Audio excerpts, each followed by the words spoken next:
Good evening. Welcome to tonight's live stream.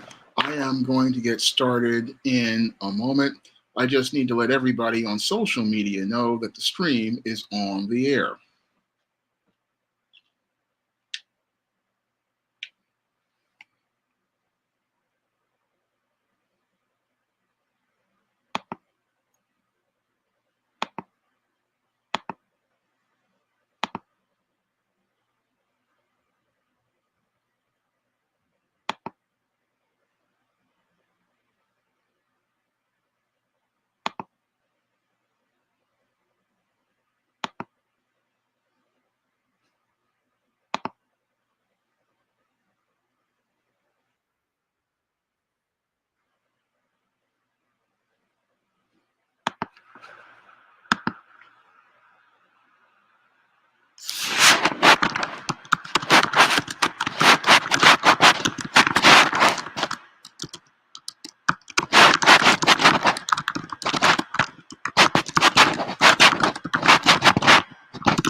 Okay, while I wait for Mr. Chris is here from Chris and Company, so I'm going to bring him in a minute.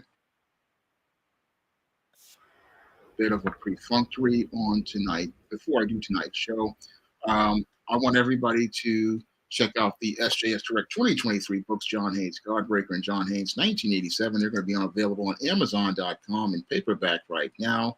And you can also pick up the first full John Haynes comic, John Haynes, at that store at lulu.com by clicking the links in the description box.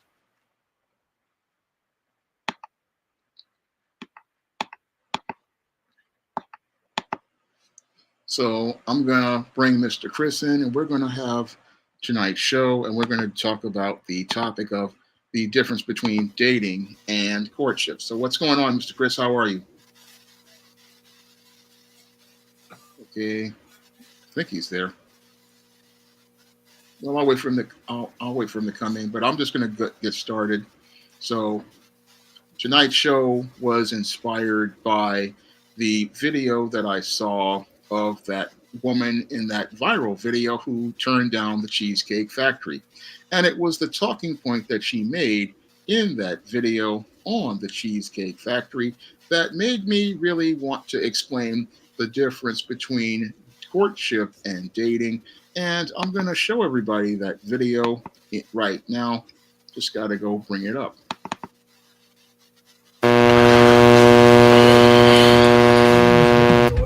Okay.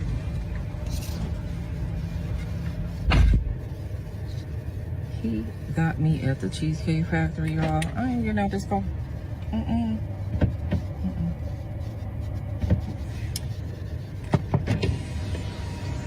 Yes. Would you want me to open the door for you? Look. Are you're recording me? Yeah. Yeah. This is the Cheesecake Factory. This is the Cheesecake Factory, y'all. What's the problem with that? This is a chain restaurant. Who takes someone that looks like this to a chain restaurant? You want to talk about it? I'm fine with talking about it, even in front of them. Oh, yeah, I want to talk about it. Yeah. Come on, get up on in the car. Yeah, we're going to talk about it.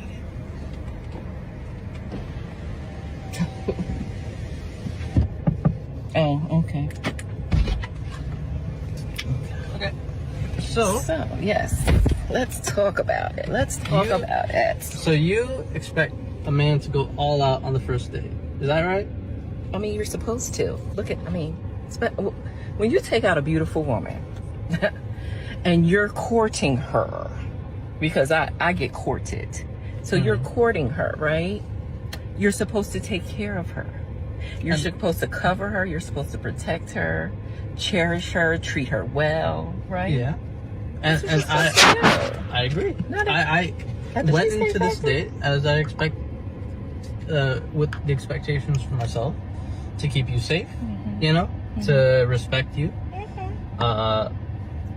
to pay for your food, of course, pick you up, of course, and just treat you like a friend, which I believe I have done. I mean, you've been pretty nice, I, on the other hand, have certain expectations for a girl I'm going with on our first date. I expect her to be respectful too. I expect her to be cooperative, and at least what did I do that wasn't cooperative? Well, I mean, even when we were walking to the car. Okay. Well, it was that clip right there that got me.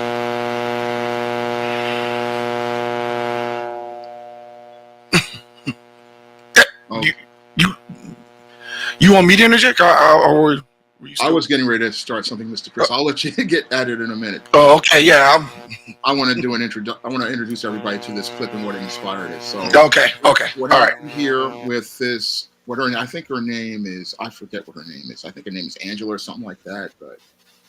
But she came in here talking about being courted, and it's clear to me that this woman knows nothing about dating or relationships, because courtship is a completely different thing than dating. Now, courtship is something that happens when there is a family involved, and usually it's the family that approves of the man who winds up courting a woman. Moreover, courtship is something that's usually done between a young man who is on his way to getting established. So this woman doesn't know anything about what courtship means, but she's sitting there on a first date trying to make us believe that she is supposed to be courted, when in actuality, what is happening here is a first date. And when it comes to dating, the difference between dating and courtship is that a date basically is a meeting between a man and a woman where they're basically trying to find out about each other. And it's a meeting where just people are just trying to figure out whether they want to go out here and pursue a second outing where they see if this person is compatible with them. So now you can come in, Mr. Chris. I don't even know where to begin, because my language is a bit more vicious than yours.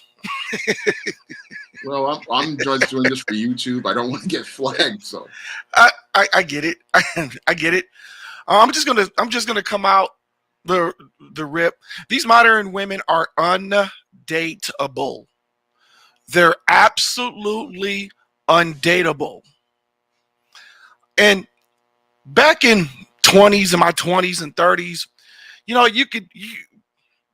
I couldn't, because I have the gift of gab, I can wiggle around these little things, right?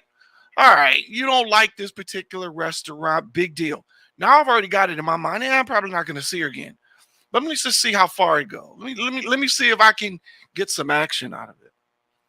And so I would tolerate the date to get late, just to keep it simple, right? And at least there was something, at least minimal, I could get out of it. But now they're not even worth that. They're not even worth a hit and quit, because they say things out of their mouths so obtuse, so just so disrespectful, that they're not even worth that. You're better off leaving her right where you found her, Or here's what he should have done. Took her to a better restaurant and left her there. That would have been a smart thing to do. All right, you want to go to a 5-star restaurant because you are a beautiful woman, so you say? Okay, well, tell you what. We'll go to one, and then I'll be right back, and then won't come back and be off in my car, and she got to make her own way home. This is because she had the nerve to talk about how beautiful she is and how she's supposed to be treated. And clearly she was looking for a foodie call. That's all it was. She didn't have no real interest in him. That's what I saw. What's that? I saw that she had no real interest in him. And the big problem I saw with her from the beginning was she had no respect for him. And the thing that guys look for in a first date when you're talking to somebody is to see if she will show you respect. And if there's no respect, there's really no reason to continue on with anything. They're not worth it. No. Dating is absolute garbage, Sean. I would tell anybody in a minute that I would tell brothers right now, if they're single and they're trying to date, only go out on a coffee date. That's it. The very first initial date should be a coffee date. That's it. Nothing else. I wouldn't even bother. And if a woman got a problem with that, well, I'm too good to go on a coffee date. Okay, next. Well, that tells you all you need to know about her character. I mean, that's going to tell you everything, because whether she's interested in you or she's just interested in getting a free meal, because the first thing you're going to see with the coffee date is how much she respects you. And again, if there's no respect at the coffee level, there's no need to take anything to another level. Sean, Sean, it's deeper than that, bro. Yeah. It's so deeper than that. You know what I get sick and tired of? You know, these modern women are exactly like white supremacist Karens. When you come across these troglodytes, the first thing they want to say is, well, not all of us women are like that. Hey, Sean, when's the last time when anyone has ever said that not all black men act like ... When? Tell me, please. I haven't heard that in the 30 years of all the stuff I've been hearing. I mean, even in the days of Oprah Winfrey, I haven't heard anybody talk about black men saying that not all black men are like that. Right. Or not all black men are like this. All right. But when you come across a white person who makes racial statements or racial microaggressions, right? Well, I'm not racist. You know, I was just implying because of something that I saw on TV. Now, they're the same type of person all the way. And I'm sick of it. I really am. I know you're not completely with the passport bros, but man, I understand them. Oh my God, I understand them. They're not worth it. There's a whole generation of these gargoyle gorillas out here that just have zero respect for the fellow man. They have, and especially zero respect from a black man, but they want everything from them, but they don't want to give up. They don't want to compromise anything for them. All that's due to the dysfunctional way these women have been raised. I mean, these women, they have been raised for 2 to 3 generations with this white feminism. They've been raised in these single mother households where they have been taught from generation to generation to disrespect black men. And that was reinforced by media like the Oprah Winfrey Show, these Terry McMillan books, which talked about the single, successful, educated black woman who can't find a man. And in all of that media and all of that culture they've been taught, they have never been taught a foundation of respecting men or respecting black male authority. And that's the reason why they just cannot, they are sitting there talking about they can't find a man, and they don't even know how to function as related to trying to build the foundations of a relationship. I mean, this is why these women are out here talking about, this woman talking about courtship and talking about being entitled to courtship, because they have been completely miseducated. over the last 60 years. I talk about this in depth in The Woman Crisis, about how these women have been miseducated. And what we see in that video was just one of these miseducated black females running around talking about what she is entitled to and never thinking about what she brings to the table. Something Steve Harvey doesn't want to talk about, but I will talk about it. And again, not even understanding how to function in a basic situation, not understanding that when you go out on a date, it's to go out here and make a first impression on a man to see whether if you're capable of somebody that he should consider for further pursuit as related to a relationship. Well, they're undateable. Yeah, they're undateable because they're absolutely, and I'm going to say all of them are. All of them are undateable because you and I don't have the time to figure out which women are good and which women are trash. And it's not fair for us, decent black men, to figure it out. All modern women are undateable.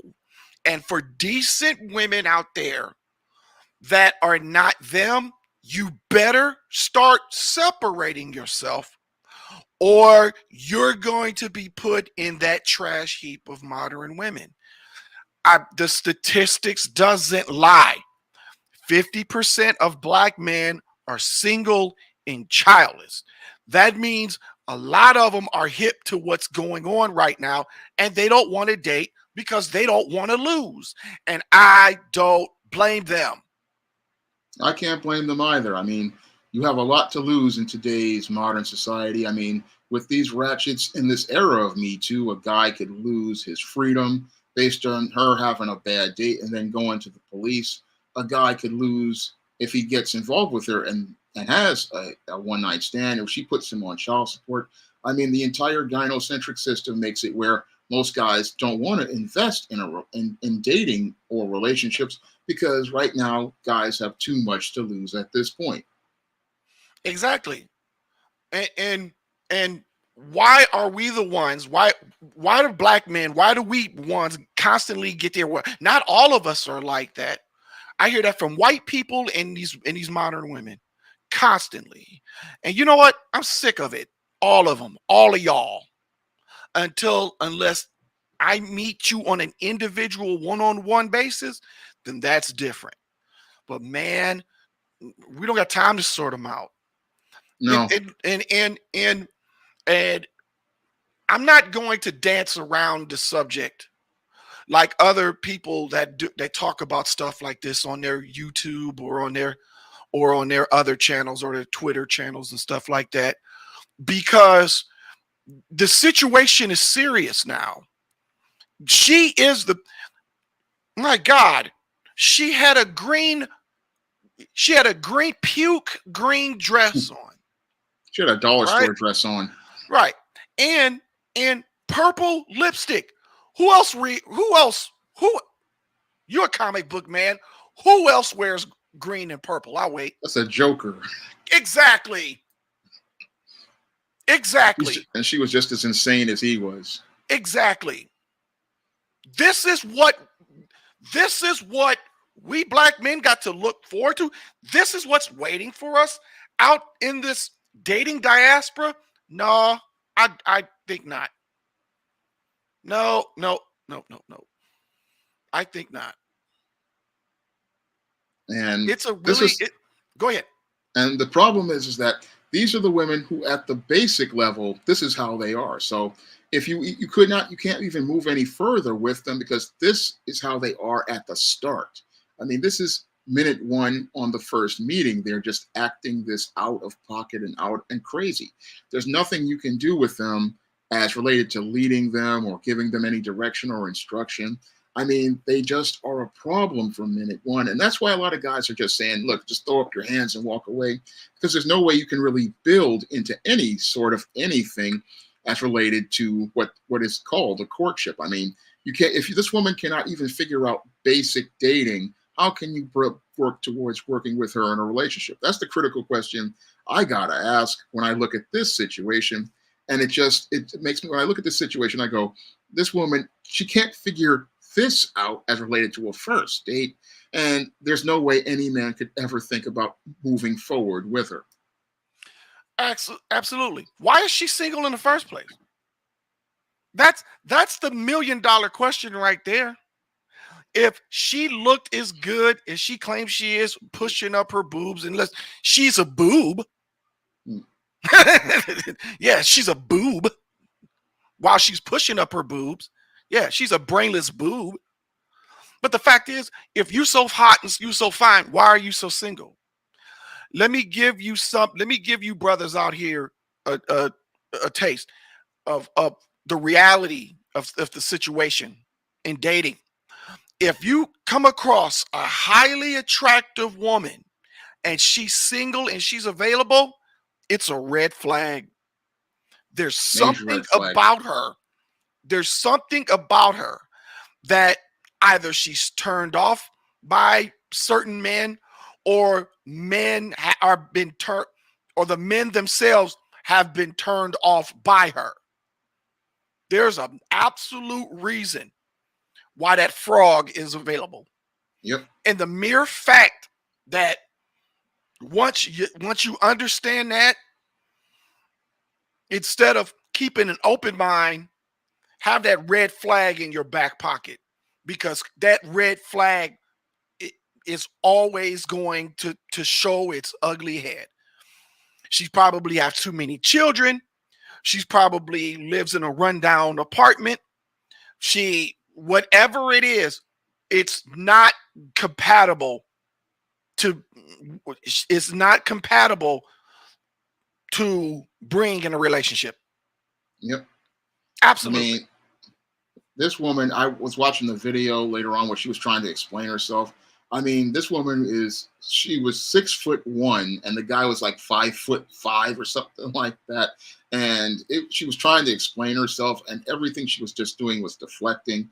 And she really is one of these women who has delusions about, she wants to get a guy who's taller than her. She wants a guy who gets make more money than her.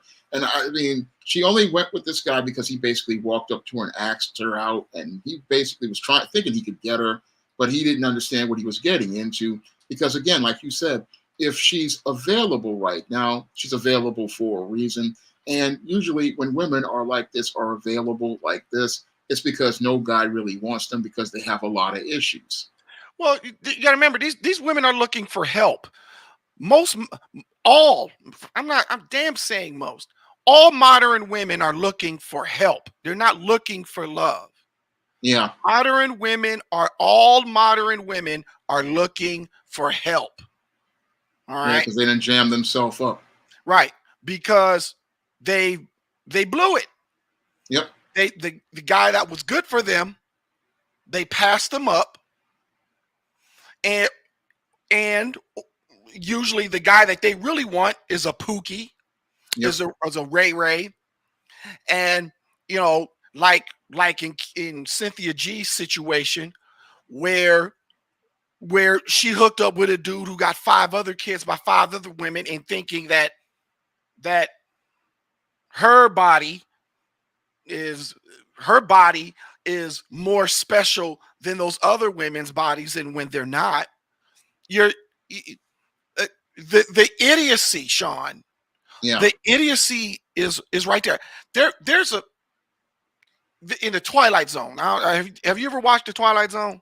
Oh, I watched it all the time, and these women are just in their own world. I mean, these modern women, it's like they live in bizarro world where everything is completely backwards. I mean, these women, the old order is reversed. I mean, based on what you said, they're looking for help. Well, most men are looking for a helpmeet who's going to help meet their needs and follow their lead. But what these women are looking for is a simp who's going to submit to them and go out here looking to help them by providing them with everything and never holding them accountable for anything. So that's why they're looking for help. Their whole order in their mind is reversed. And I talk about this in my book, Why 70% of Black Women Are Single. And this is the mindset that they have. They think that they're like men. They think every man has to follow them and submit to them. And this is why these modern women are just, again, are a wreck mentally. And this is why they keep going for the guys like Pookie at the bottom of the world, because what they're looking for is a guy who's going to submit to them. And I talked about this in The Woman Crisis, how the complete order of the social marketplace got flipped by feminism, where the guys at the bottom of the dating pool got pushed to the top by the feminists, and the guys at the top of the dating pool, the quality men, got pushed to the bottom. And this is why these modern women just keep looking for these losers and hoping to find a high value man. But the whole thing is their whole mindset has them chasing losers, and they'll never get anything of value because they don't really value themselves. Exactly. And what I put a link, Sean, in the chat, on your YouTube chat, and that link is an episode of The Twilight Zone. It's called The Chaser. I want everybody to see that. I want everybody to see that particular episode, including you, Sean, because it's one of my favorite episodes ever of The Twilight Zone. It's basically about a man who wanted this girl so bad.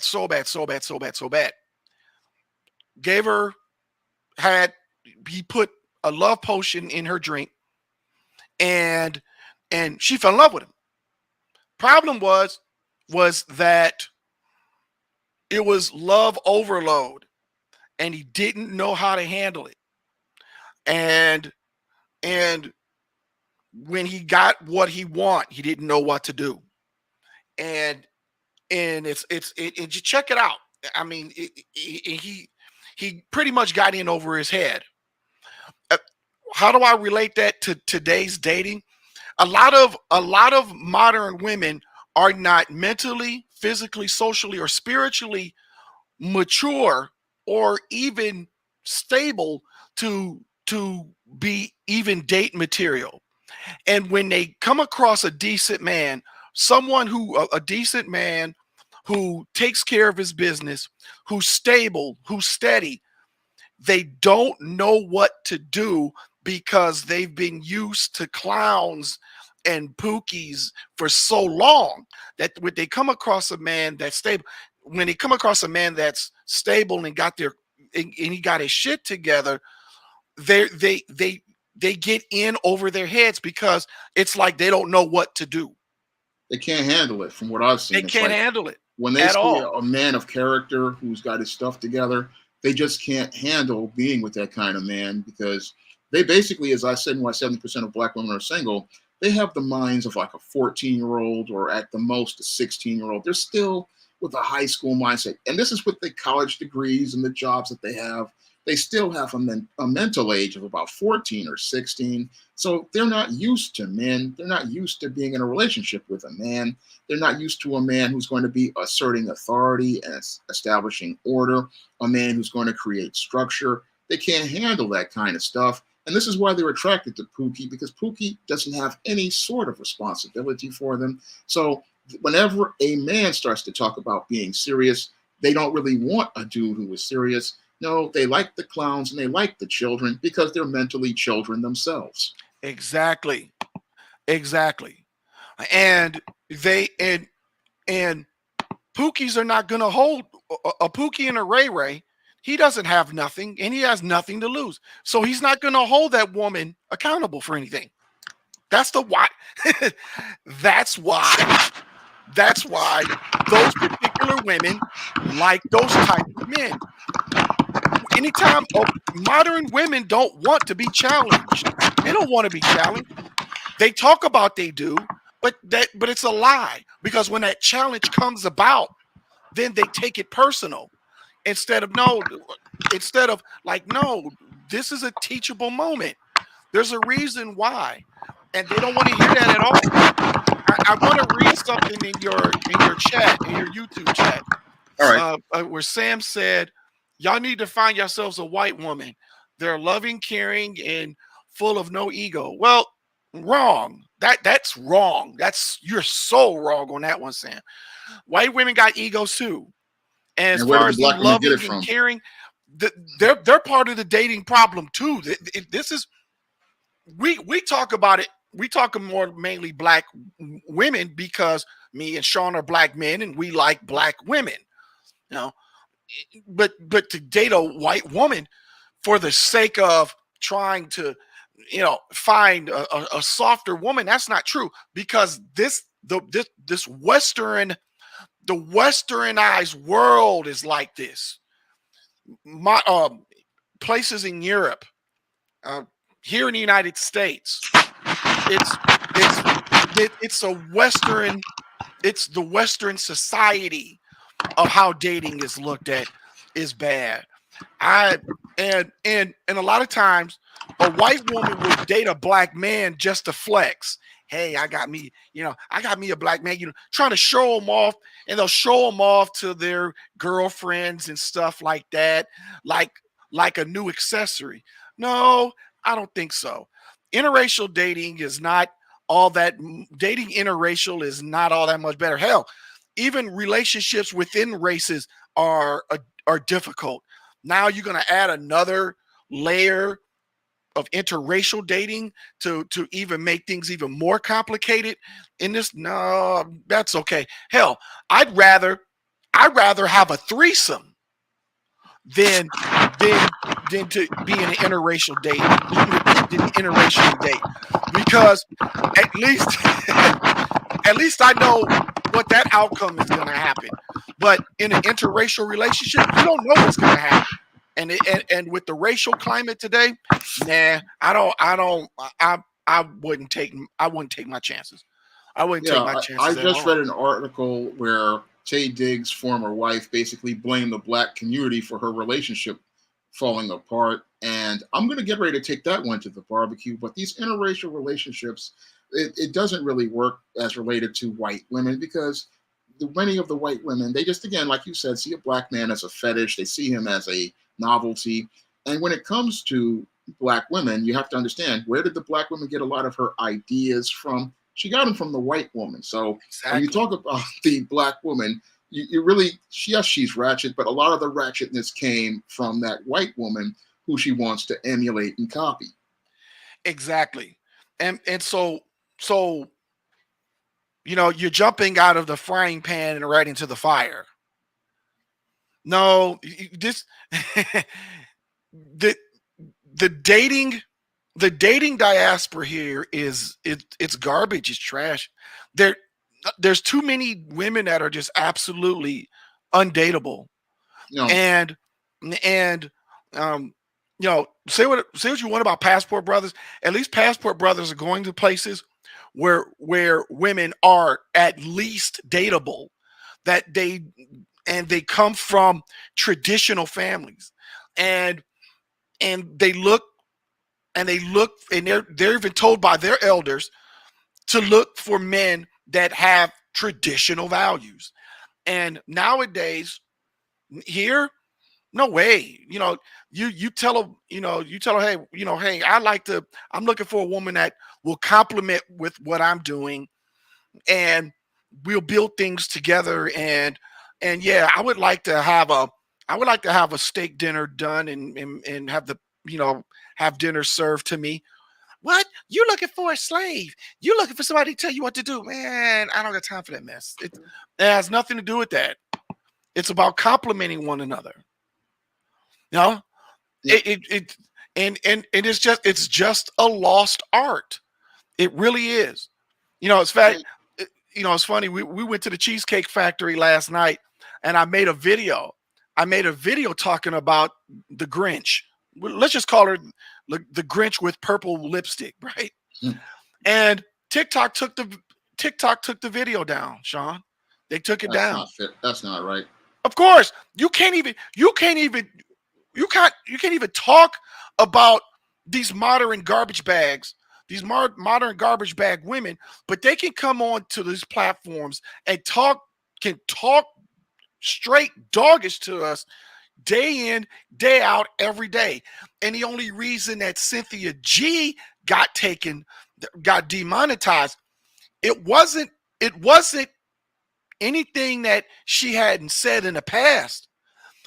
What YouTube did, and what they do to a lot of people, is that they went back into her archives.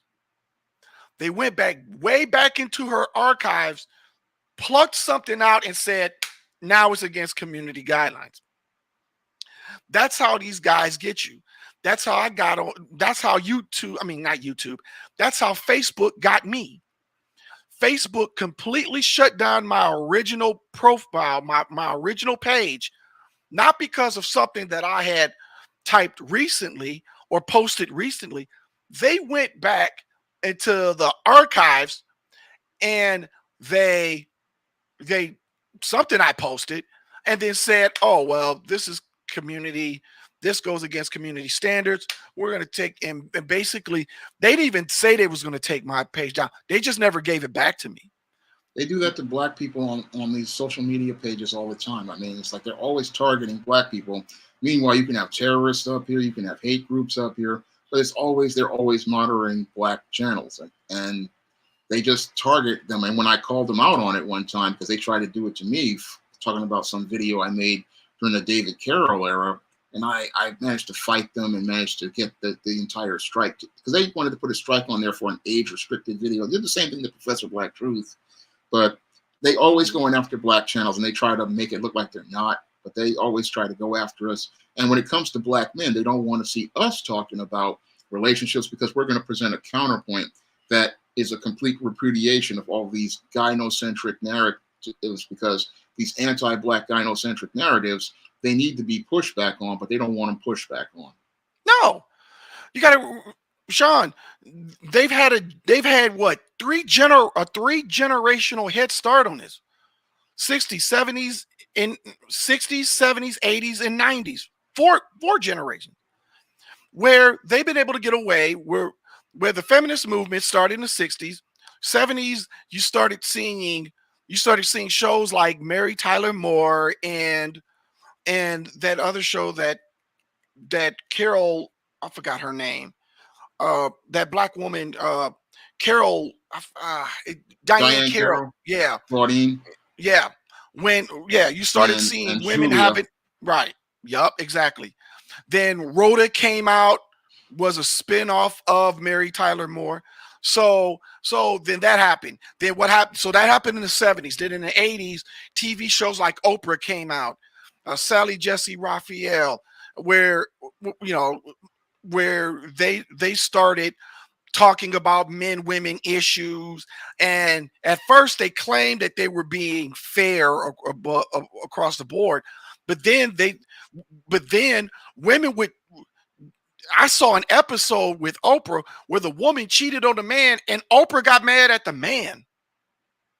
She's a known misandrist. Can't make this crap up. Then in the 90s, they really ratcheted up. So with Rolanda and Ricky Lake and Jerry Springer and Maury, they went all in. And then, Maury broke the bank with the whole DNA thing. You're not the father. You're not the father. And then that show got canceled because there were too many women becoming not the father, and that the narrative of loose women just having open sex with anyone and anybody, oh, we can't have that. So, hey, Moore, we got to take you off the air, buddy, because it's spinning, it's drawing a narrative that, that where not all black men look bad, and we can't have that. So we have to make black men look bad at all costs. And so that's why he got canceled. Yeah, and I always thought because he was too old, but the whole thing is, that sounds about right. Look for ratchet shows like Paternity Court to also get canceled, because a lot of those hoes, they coming back with the test results, not the father, and they're getting ridicule, and I've stopped watching. I've way stopped watching those shit shows. I haven't watched them in 15 years. I mean, I spend more time watching YouTube than I do these shows, because YouTube at least gives me information that shows the truth about what's going on out here. I'm hearing straight from black men. I'm hearing from guys like you and Mr. Superboy and the late David Carroll, the brother of Washington Common Sense. Hold on. I gotta say something about this. Yeah, this Romare Dubust in the chat. Listen here, dude. Diane Carroll was in the 70s, bro. Okay, so piss off. Number one. Number two, and And when her show came out, there was supposed to be a spinoff of Diane Carroll's show. And so, as far as I'm concerned, that was still part of the 70s genre. Okay. Now, It was all part of the same platform of anti-man exactly. narratives.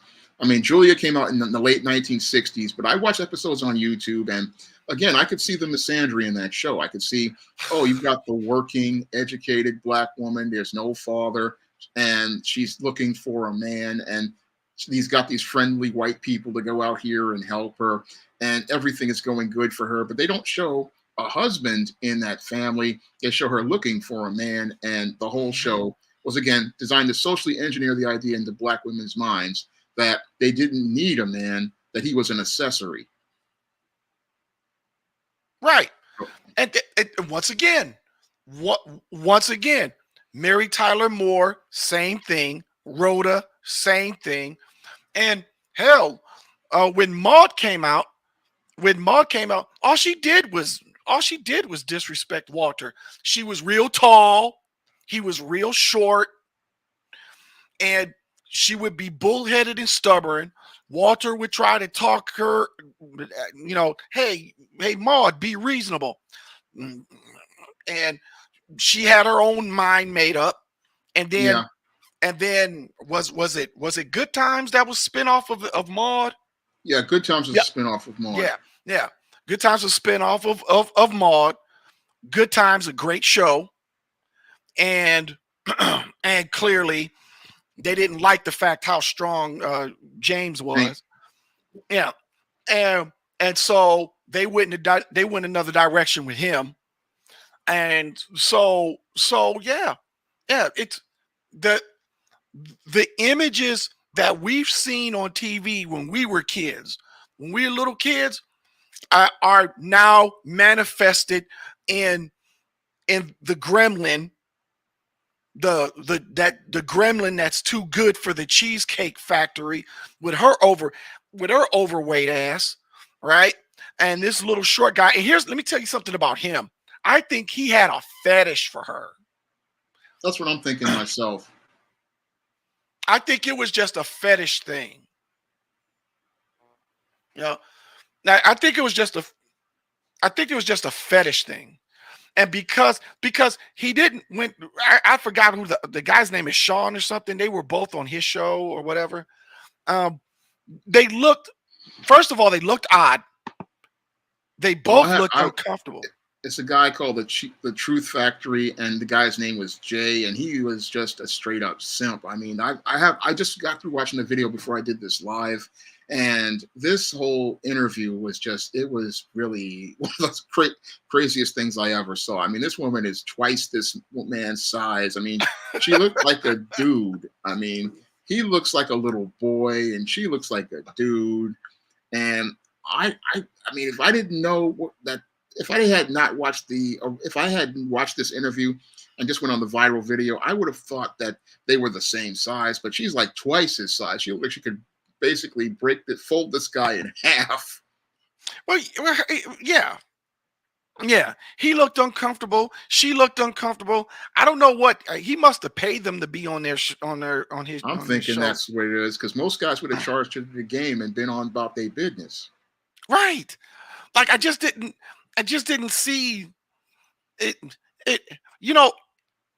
It almost looked like a WWE script, like almost, but not quite, but almost. And and once again, in that interview, when you corner one of these rats, when you corner one of these modern women rats, the first thing they do is they're the victim.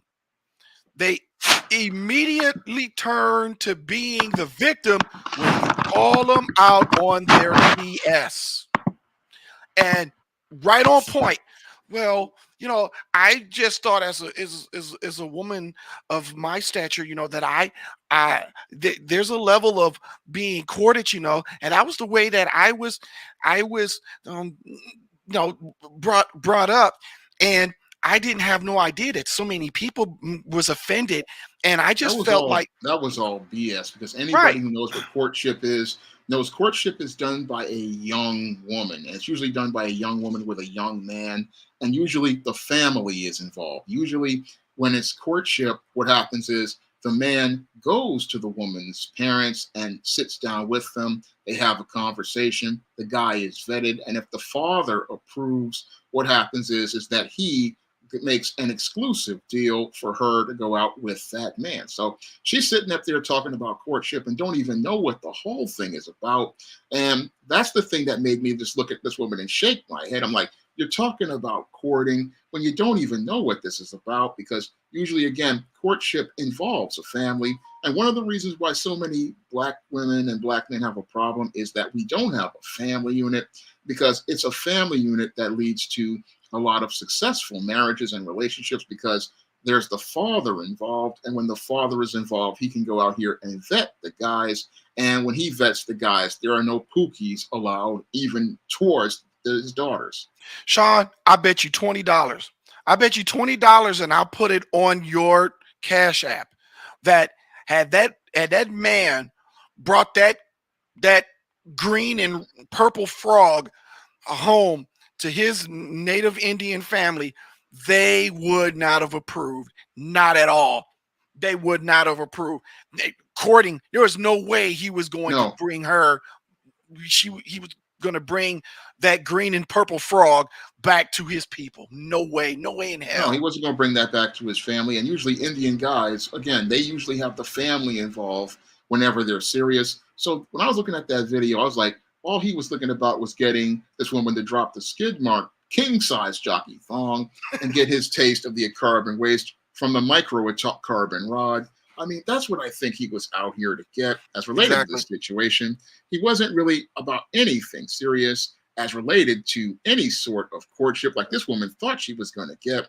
No, he was out here to get a smash and dash. And that's why he was taking her to the fancy restaurant. He wanted to gas her up, take her for a ride at the local telly, and go on about his business.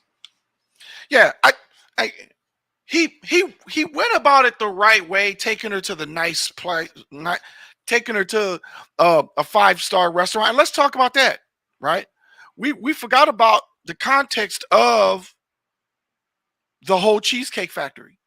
He had made plans. He had made reservations for them to go to a 5-star restaurant. The Grinch was an hour late, and he waited for one whole hour. She was a whole hour late, and because of that, the Cheesecake Factory was like the next decent available restaurant, and she had a problem with it, and so she didn't even respect his time. She didn't respect his time. No. And a lot of these female modern woman frogs, they don't respect the man's time, but they want you to respect theirs. They want you to they want you to respect their time. This is why I love it when we have these barbecue sessions, but I don't bother talking about this on my Wednesday show because there's too many serious things going on. Yeah. You know, there's way too many serious things going on. And just for a side note, I loved your commentary, what you said about Israel and Palestine. You was 100% spot on. And I think people need to really go and check out Sean's commentary earlier this week, what he said about his thoughts on Israel and the Palestine thing. And he's spot on. Now, thank you. No, back to these frogs.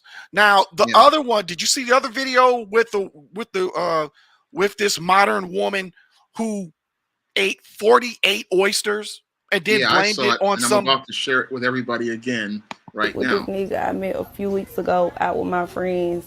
This nigga been texting me for weeks talking to himself. Why I didn't block him? Fair use. Bitch, I don't know. But today I was bored and I had time, so he texted me like, can we meet for drinks? And I'm like, yeah, meet me here. They got the best fucking oysters in Atlanta, like, hands down. So I'm like, yes, I can get some content. Come on. It's so good.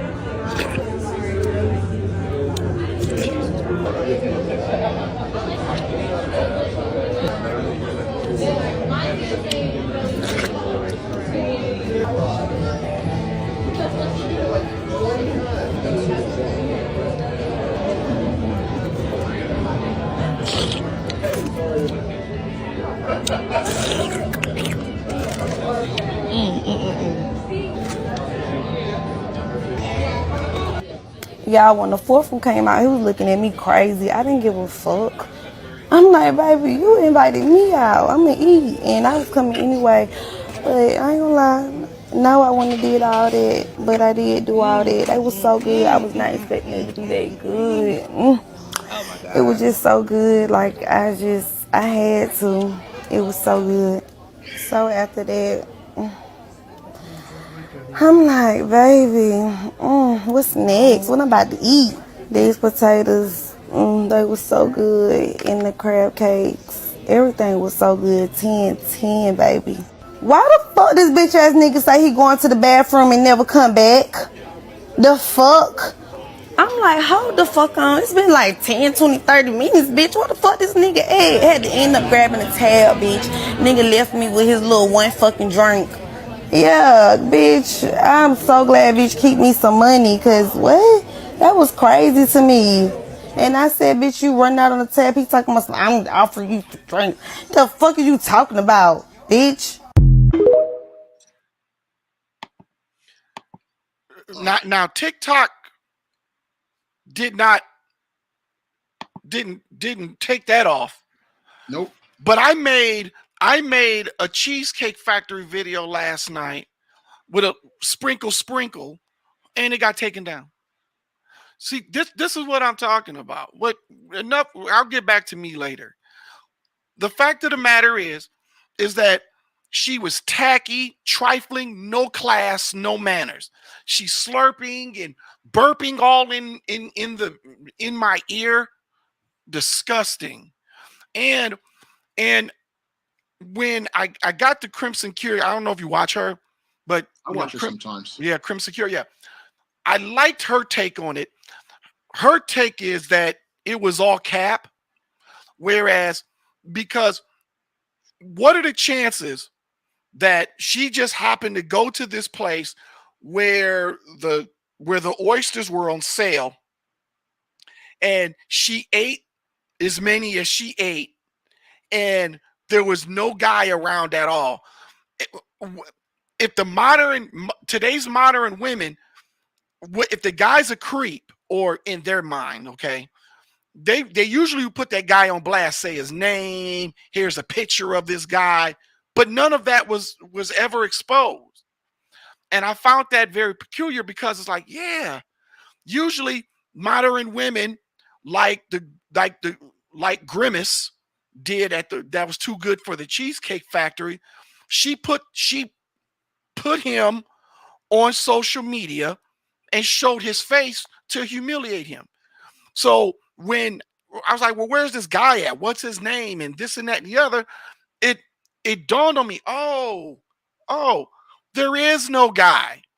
But it's easy to blame black men, even if they're not around, because it's the American thing to do. But these women are garbage. They are such fucking garbage. They're undateable. They're unapproachable. You can't approach them. And they're more of a waste of time than anything else. If you see a whole bunch of women just gaggling together, it's because they're all by themselves. Well, and there's a reason for it. Yeah. Well, this story went national. I mean, this story was so embarrassing that this woman just basically, I mean, they had it on the Today Show. That's how big this story was. I mean, this woman basically was an embarrassment to the modern black woman. I mean, you have the entire world looking at her and saying that you just went too far. And the same thing with Miss Ratchet at the Cheesecake Factory. Both of these stories went national, which showed the world that the modern woman is just not somebody anybody wants to deal with.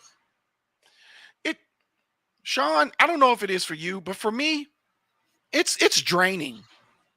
Isn't it draining?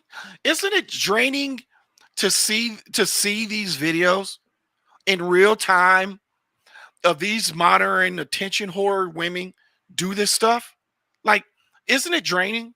It is for me.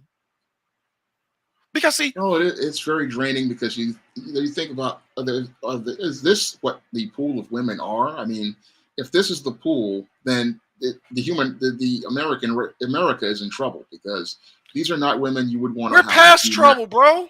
Yeah, We're past trouble. they're in crisis mode. Yeah. We're These past women are trouble. not wife material. They're not women No, any man would want to marry. no, Your no, birth rate is going to drop like a rock with these women because they're not wife material. they're not. Yes.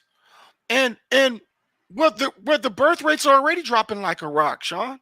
I Once know, but again, 50% of men are already 50% of black men are single and childless. Now, Sean, let me ask you, are you single? yeah, Are you childless? yeah, You're part of that 50%. I have two children. I have two children by two different women. And I've got two children by two different women. The black women who have children have them by men who have multiple children. yeah. So it's gotten to the point either you're involved in a relationship, you have children, or you're not involved in a relationship at all and no children. That's it.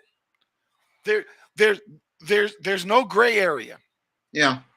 And most of the women who have children, they have them by accident with Mr. Pookie, or they have them with him in order to get some money out of him, some child support. Wrong. My mother always told me, rest her soul, rest wherever her spirit is right now.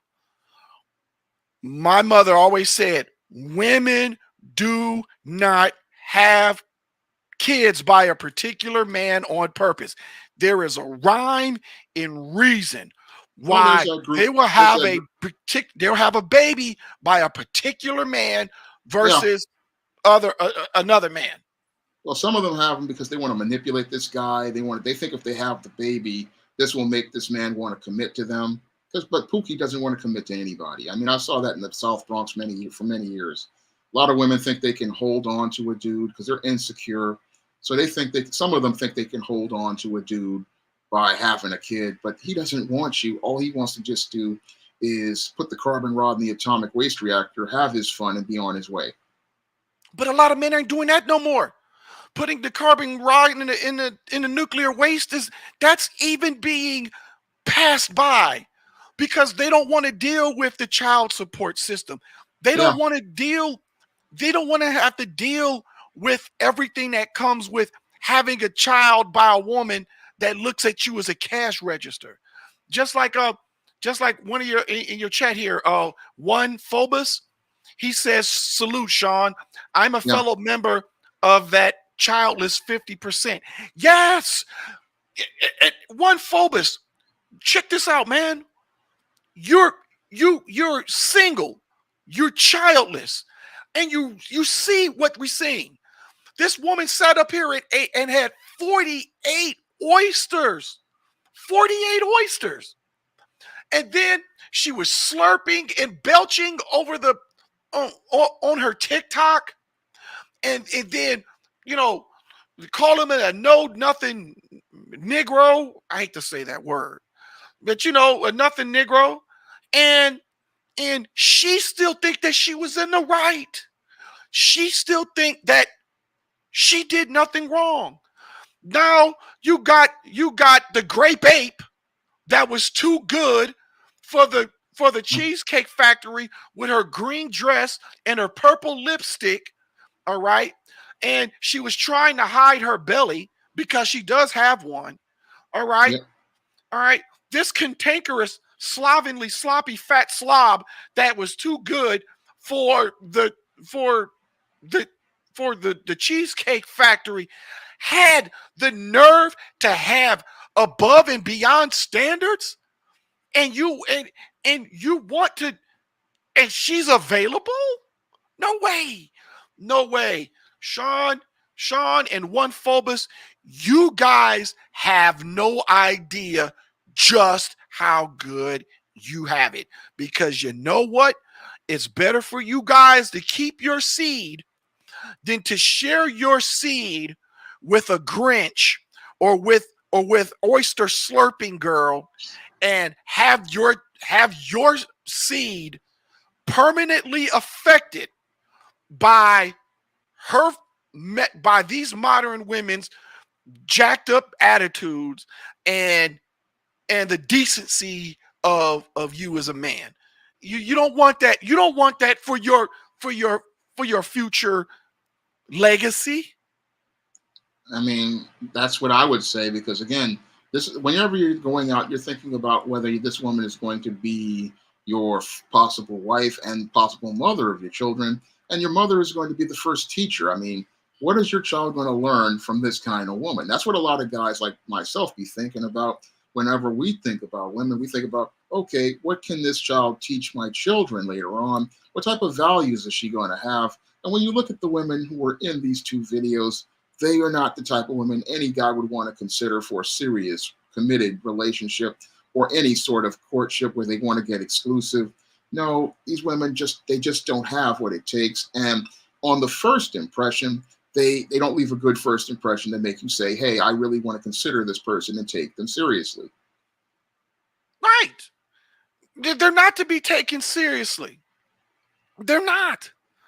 And once again, they have all the entire social media apparatus that enables their ratchet ass behavior. And it's to the point, it's like, man, no, I don't want none of this. I don't want no part of this. If you are a black man and you single and you childless, stay that way. Or get a passport and meet someone overseas, because here in the States it ain't having it.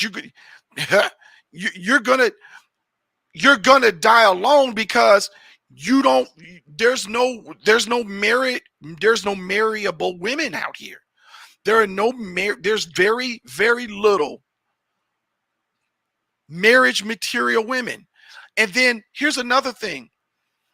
The women that are marriage material, a lot of them, sometimes they have children in other marriages, and sometimes the children will bog down the mother, or they have other mental issues, even though they're marriage material, but mentally they have internal hangups that keeps them from really moving on. And it's hard to find a woman in her 40s and 50s who don't have these issues, who don't have these problems. And it's and you hear the saying, well, it's like looking for a needle in a haystack. Yeah, it's like one of my family members, he says the same thing. He's like, all he finds is single moms. And I listen to people and they just say, look, when you get older, it becomes a lot harder because most of the women, they've been with Pookie and Ray Ray, or they've had a divorce. They have emotional baggage. A lot of them have mental problems. Some of them, they are a wreck. It's like going to the used car lot. You're wondering, okay, what's wrong with this one?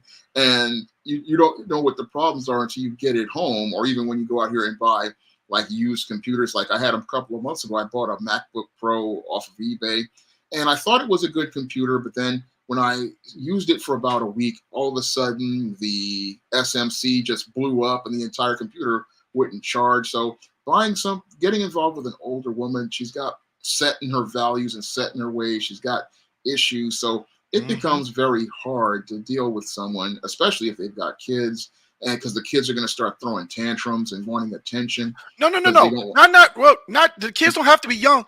Even the kids get older. I know the teenagers are worse.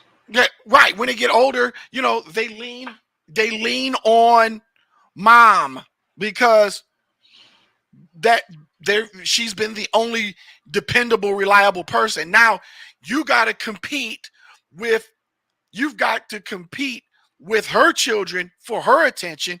And no, this is no, it it's not playing PlayStation. Dating a woman should not be difficult like playing a video game on PlayStation. No. When she comes to a man who's stable, who's stable, who got his shit together, he can go on dates, can go on vacations and things of that nature. She has to be there too. And if she's not there, then she's not ready. She's not even ready to date. But you got a lot of women who just got out of a bad relationship, and then the next day they're on Tinder. And they Like, shouldn't be no, there. you've got to get your house in order. And a lot of these women don't have their house in order. They don't have They never had it even when they were in the relationship with the last guy. The whole thing is that they weren't sorted. They were not in a place where they were sorted. They have not worked stuff out. And they haven't taken time to work things out to see where they are mentally, emotionally. They haven't dealt with all that stuff. And what happens is they bring the baggage over into the social marketplace. And as they bring that baggage in there, it creates a nightmare for the next guy who has all this stuff projected on him. And as she gets all that stuff projected on him, he can't really work with that woman at all. Exactly. Because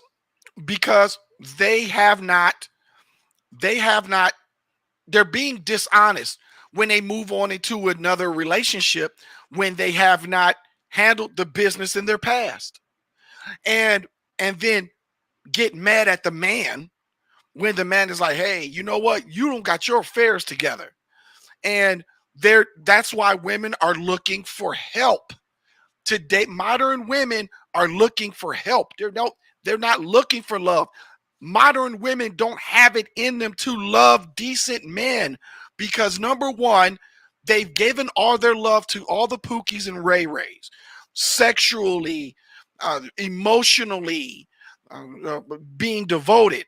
So when they come around, older men who got their crap together, they don't have no love in them. They're looking for security at that point, but they're not looking for love. And as far as I'm concerned, you have to, let me tell you something, man. And you've got to lay it on the line when you first meet a woman. Look here, if you're looking for help, I'm not your guy. If you're looking for me to save you, I'm not your guy. You got to say it. You got to say that from Jump Street, because these women are so low in quality and in value that giving you the taste of the atomic waste is the least of your problems, because it's the least of theirs. Yeah. What they want, they're looking for you to cover them while they still pining for Pookie and Ray Ray. Gee, golly gee willikers, who's doing that? Who's doing that? Jada Pinkett. Yep. Will Smith has provided her with all of the safety and all the security that she ever needs, and she's still pining for Tupac Pookie. You can't make this stuff up. And Tupac was out here with other women, so he never cared about her. Mm-hmm. That was the crazy part. It's like Jada is out here pining, making it look like she's pining for Tupac, but he never was interested in her. I mean, he was involved with other women. I mean, it was Quincy Jones's daughter. There was another woman, so she wasn't even on the list as related to him. Well, I slightly disagree. I think she was on the list, but on the low end. Like, you know how baseball pitchers, baseball teams have pitcher rotations? Well, she was on the very bottom, Sean. She was like the very bottom of the rotation. And he was dating Quincy Jones's daughter. She has a lot more clout and a lot more je ne sais quoi than Jada Pinkett. She had to look how she got her start. She got her start on a different world. And what was she? She was a knuckleheaded retard back then, all over She's the a place, background character on that show. bubbly and all of that crap. And so she had to be, she got her start by being the butt of jokes. Tupac had already basically established himself by then. Yep. And so her the pickings of men that she wanted was not there. And she saw Will Smith, and she knew that she was not going to do better than Will Smith. That's why she picked Will Smith. But once again, she was not truly happy. She was only with him because he helped her, but he helped her while she didn't love him. Yep. Will Smith was looking to serve her, and that's not how it works. I mean, she's supposed to be serving you. She's supposed to be looking to cater to you and be your helpmeet, but he was looking to help her. And that's why the relationship basically was a failure from minute one. I mean, I look at Will Smith, and again, he was approaching things from the simp perspective, just thinking, oh, if I give her everything, she'll want to be with me. If I help her out, it's like, no, you can't help her out. She has to want to help you out. She has to help you want to build. And that's what the problem with the modern woman. She wants somebody to help clean up her mess, but a man is looking for a woman to build, and he's looking for somebody to go out here and help him build things, not help clean up some garbage that Pookie left over, because cleaning up Pookie's mess is not anything a man wants to do. Hell no. And I'm seeing someone right now. But before my current girlfriend, I let it be known, I'm not putting up with this. I'm not, this is what I'm about. And if you don't, if you have a hidden agenda, you will lose. That's it. If you have a hidden agenda, you're going to lose. And a lot of those women will bow out, maybe, because you was trying to look for somebody to get over on. And I'm not that guy. And so today's modern women are undateable. They're unapproachable, and they're inflexible, and they're hell. I mean, come on, man. Dating is so bad.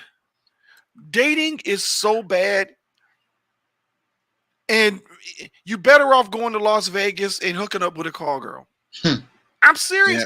Yeah. At least you're gonna get your services rendered. You don't know what to expect from these. You don't know what to expect from these retarded frogs out here. And I mean, what was that? What was her name anyway? We keep calling her Cheesecake Girl, but what was her actual name? Hey, anybody in the chat? What was that? What was that frog's name? Put that frog. Can you put that video of that frog up again on your StreamYard? All right, I can do that. Yeah.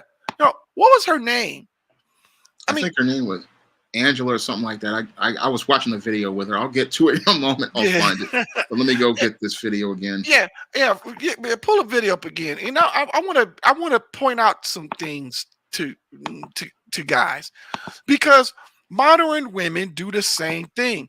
They're no different than okay. So pause it right there. Pause it right there, Sean. Okay. So look at her. She an ugly green dress. Okay, you couldn't catch me dead. Don't wear that crap on the first date at all. Like burn it. And her push up, right? She's pushing up her boobs, even though she is a boob, right? So, what is the difference between her and a prostitute? Oh, wait. She's more worried about her hair. She got these purple lipstick. Are you serious? And $3 glasses she got from the Dollar General. Like, where does class come off in this? Just because you have them, should you be showing them out to the public? Like the Okay, her name is every Alicia. oh, I her name got. is I was. Alicia. Yeah, Alicia. Her name is Alicia. Oh, okay. But you see what I'm saying? There's nothing that says that she's a lady. Ladies don't dress like this. Prostitutes do. Women don't dress like this. Prostitutes do. She's no different from a Karen white supremacist prostitute. She has it all right there. She's no different. Look at this. Yeah, got her hair did. She spent more time on her hair than that dress and that is an ugly color of green, by the way. Yeah, for St. Patrick's Day, yeah, that's great. But for a date, she had no respect for herself to be at least dressed respectable. Whether she liked the little guy or not, he looks like Vivid Warmashwami, but that's neither here nor there. But she has no respect for herself. No, None. that's why she can't respect him. Right. She can't respect him. And she had the nerve to say that she was, in an indirect way, she was concerned of what her friends would say. Seriously? But that's how these demagogues are. And she thought she was the most beautiful woman in the world, but she was just. Yeah, she said a woman of her stature, or a woman of her whatever. Really? If she was all of that, she'd be taken. If she was all that, she'd have a man already. If she was all that, she would be married.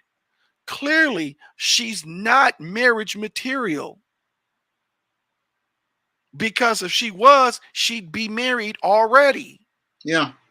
And from what I've seen, most of the quality women, they can get guys like that. They'll just snap them up right off the market. They'll see them, go out there and put up the nonverbal cues, or even just walk up to them and just get those guys right off the market. Right. There was women that had said stuff like, well, why do married men marry plain Janes? I can answer that. A lot of reasons why black married men, the reason why some of those women aren't flashy like that Grinch gutter slut, is because they have substance. They bring a lot of things to the table that's very substantive to fester a healthy relationship. And that's missing. And a man wants a woman who compliments him, not for competition. For instance, my girlfriend just got back from her job. All right. She had to go to a conference. So we took my car. All right. Because my car is bigger, and it doesn't have as many miles on it as her car does. All right. So her company paid for the hotel room, paid for stuff. Well, I got taken out to dinner. That's what your woman does for you, because what you do for her. You compliment one another. Yeah. I take the trash out. I pay all the bills in the house, right? Well, she'll go and buy some groceries. We compliment each other. We work together. That's how it works. And that's because you both are compatible with each other. And with the modern woman, she's not compatible because all the feminist training that she received and the indoctrination into feminism. We talk about this in the Woman Crisis, and they're not compatible with most men because they want to be the boss. They want to be the head. They want to run the show, and they want the guy to be submissive and give them help. Right. Give them help. That's all they're concerned with, is giving them help. They don't care about love. They want help. They don't give a damn about love anymore, because the men that they want, either they don't want them, or they're dead, or they're in jail, or they're gay. And that's usually the case in those situations. Yep. So they're looking for a guy who they're looking for a guy that's willing to help her, and she don't have to do much to put into the relationship. And when the guy's like, wait a minute, hold on, I've taken you out to dinner and stuff like this, I'm not worthy of a Netflix and chill at my house. Well, no, I don't think that's gonna happen. Then the guy's gonna shut down and be like, you know what, I'm not gonna deal with you. And then she's gonna be pissed. And then she'll turn around and she'll act like she's the victim, just like she did in that simping interview where she was like, well, I'm just, the way, I didn't see it that way. I didn't know that so many people would be upset with me because of how I handled this. I thought I handled it quite well, for that matter. Like, really, you really see yourself that way, stupid? Like this Alicia Broad is stupid in every way, shape, or form. And I've had it. I'm saying, I'm seeing someone and I'm sick and tired of it. I can just imagine how you feel. I can imagine how brothers that are listening to this broadcast right now on how they feel, and because we're human beings, Sean. Yeah. We black men are human beings, but we never get treated as such. We always have to be more. We always have to be stronger. We always have to be the bigger man. Fuck that. No. Yeah. They always want you to be. They always want you to be better, but then they settle for less. It's like you want the guy who's decent to be better, but you're accepting substandard from Pookie. Absolutely. You can't make this stuff up. You can't. You can't make this stuff up. And I'm saying all of them. All modern women are unapproachable. They're undateable. They're inflexible. They are not, and they're unapproachable. Well, I think I said unapproachable, but yes, they're all those things. And the social media is saturated with this wretchedness from top to bottom. Now, we men got to stop gassing these chicks' heads too. See, there's some guy out there right now that's looking at that 6'1" frog that's too good for the Cheesecake Factory, and he's thinking to himself, man, she don't look too bad. I will date her. You're a simping idiot. Yep. Let me break it down. She can have the biggest tatas, she can have the biggest booty all day long. But if her attitude is stank, if she carries herself tacky, if she's rude and disrespectful, if her behavior is uncouth, then everything about her is ratchet and ugly. Everything. Just because she looks good, that does not mean, or she looks half decent, does not mean that she should be someone to sleep with, to have a relationship with. Because she's not, if she's undateable, she's not even girlfriend material. Nope. And if she gives you, if she gives you some atomic waste, it's because she's desperate and she's looking for a man to help her. She's not doing it because she likes you. She's not doing it because she's feeling you. That's how a lot of these clowns, these female clowns are.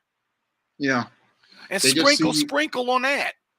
They just see you as a convenience, and I would say basically see you as an employee, like the ones who work at the fast food restaurant. I mean, they basically see you as an employee, but in the backwards way, in that you're paying her instead of you getting anything out of the whole deal. It's like you're just working like a slave and getting nothing out of the whole deal.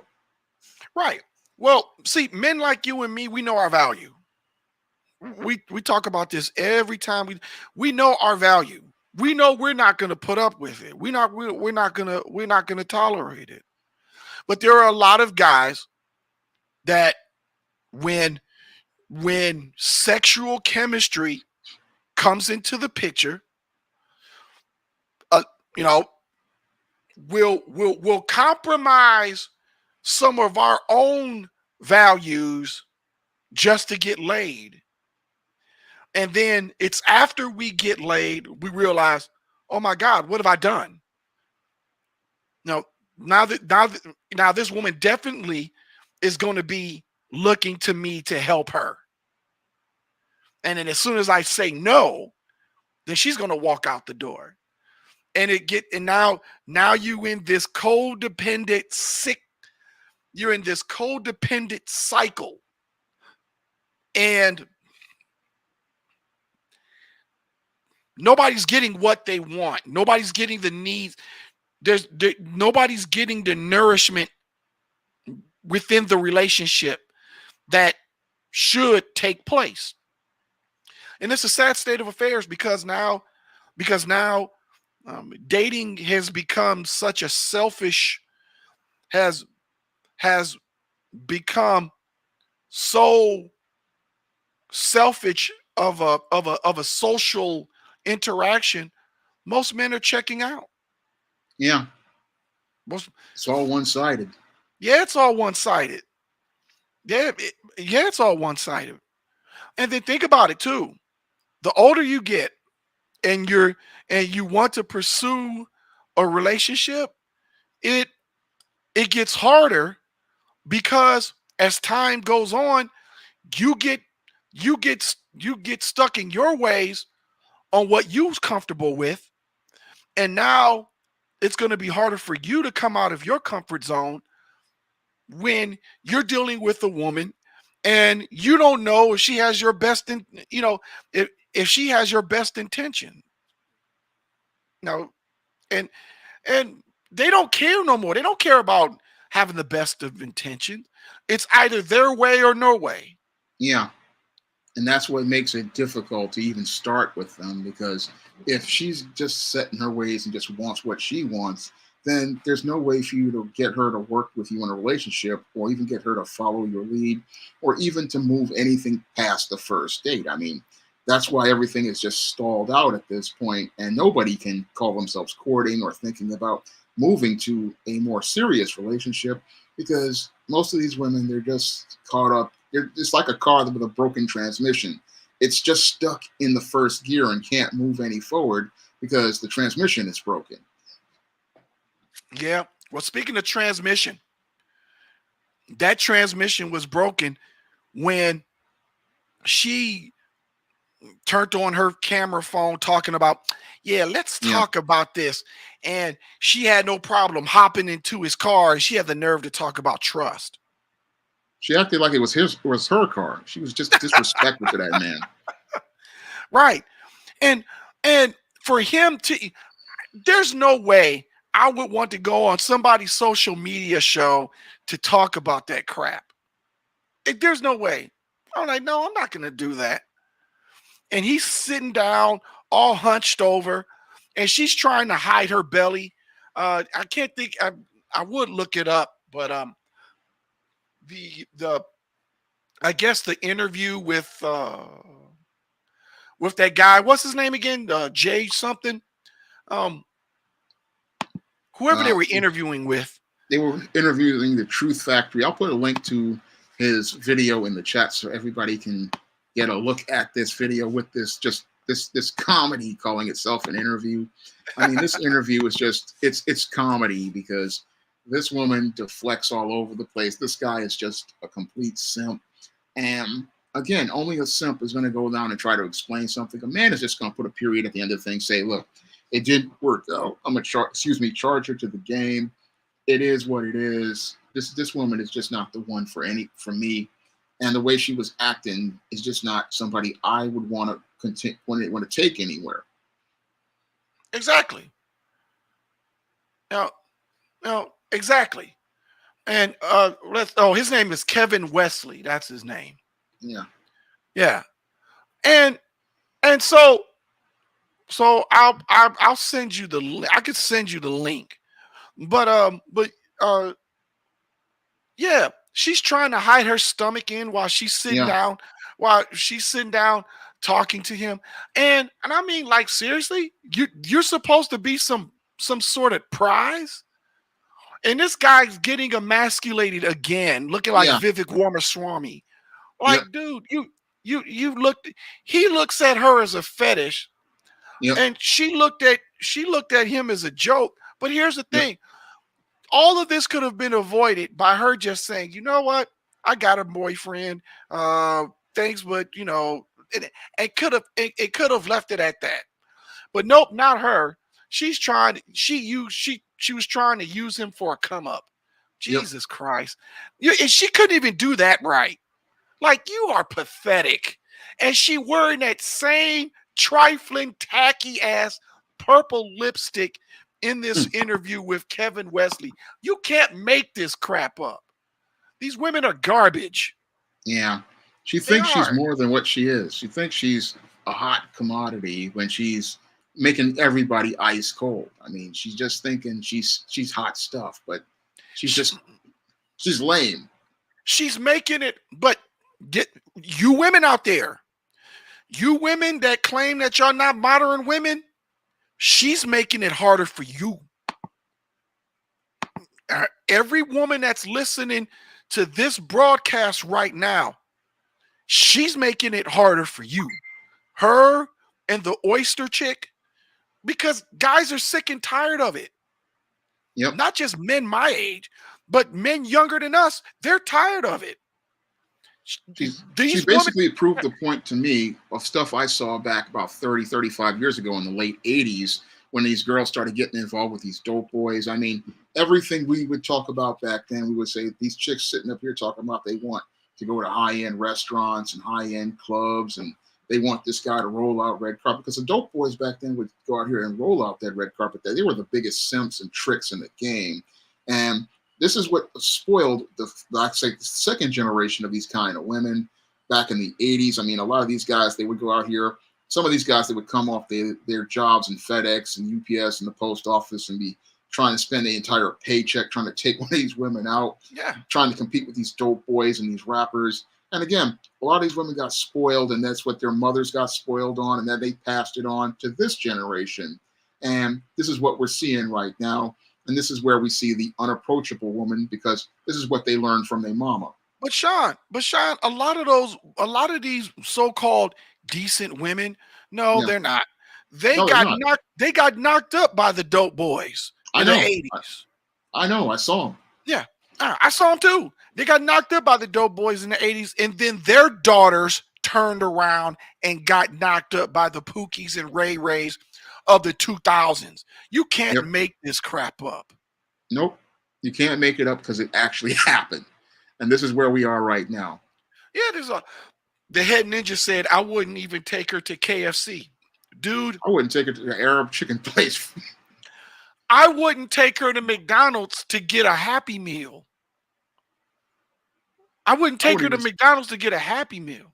I wouldn't even want to take her to the bodega for a chopped cheese sandwich, because again, the women you were involved with are a reflection of you, and you got to really think about that, guys. The women, they're a reflection of you, and if they are out here acting ratchet and rackety, that reflects on you, because it says that you're a weak guy, that is somebody nobody should respect.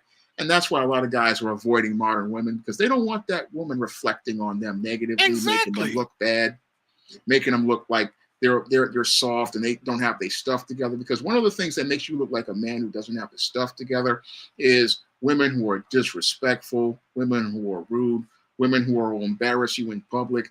And that's why I have to agree with one of my viewers who was in the stream. Let me see if I can find her name here. She came in early in the stream. She said to take him to a coffee shop. I forget. Let me see where she is. Joy Brooks. She says Joy Brooks. She said to take him to a coffee shop because you want to see how this woman's going to behave and make sure that she doesn't embarrass you. Because if she can handle behaving at the red and white chicken joint or handle at the McDonald's before the movies, then you can see about taking her someplace more serious. Because that's something you guys have to do again as part of your vetting process.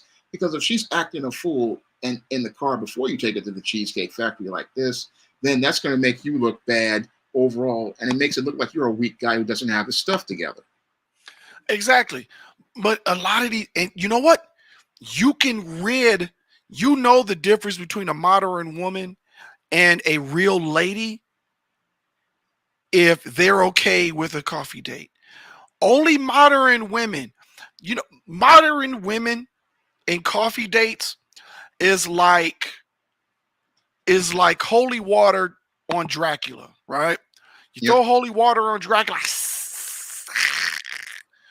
That's how modern women act. Like a real woman, a true lady who carries herself with respect and who is mature and who is demure will have zero problems with being on a coffee date with you, because that shows that they're at least minimally have a basic interest in you that has nothing to do with money. Modern women cannot hide from themselves. Some try to be a chameleon, Sean, but they always fail because they'll do something of selfish interest that will give it all away. It never fails. Yeah, because their actions define their character. Who they are will always come out to show you who they are. And that's why it goes back to my philosophy of as is.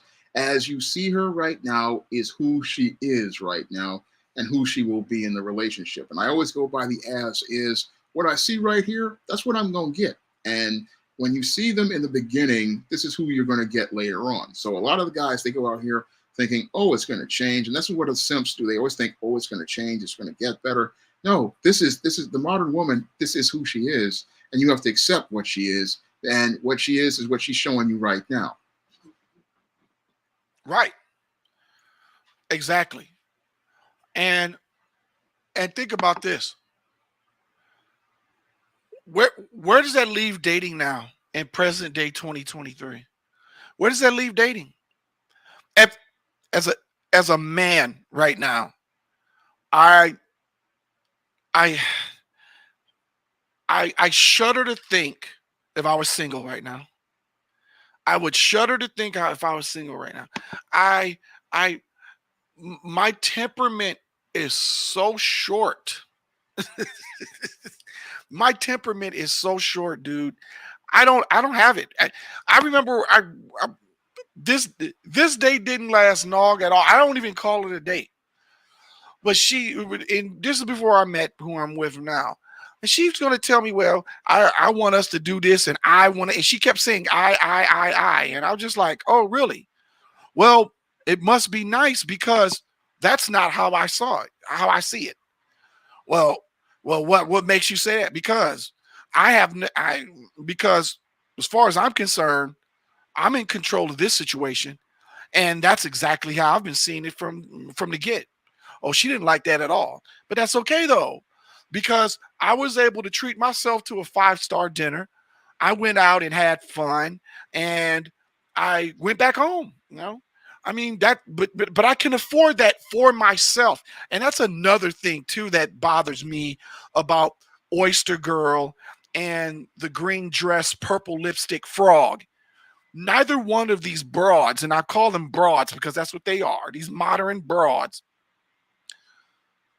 they don't even have the money to afford a 5-star restaurant, anything, but they demand a man to take them to a 5-star dinner, to a 5-star restaurant, when they can't even afford a 5-star restaurant themselves.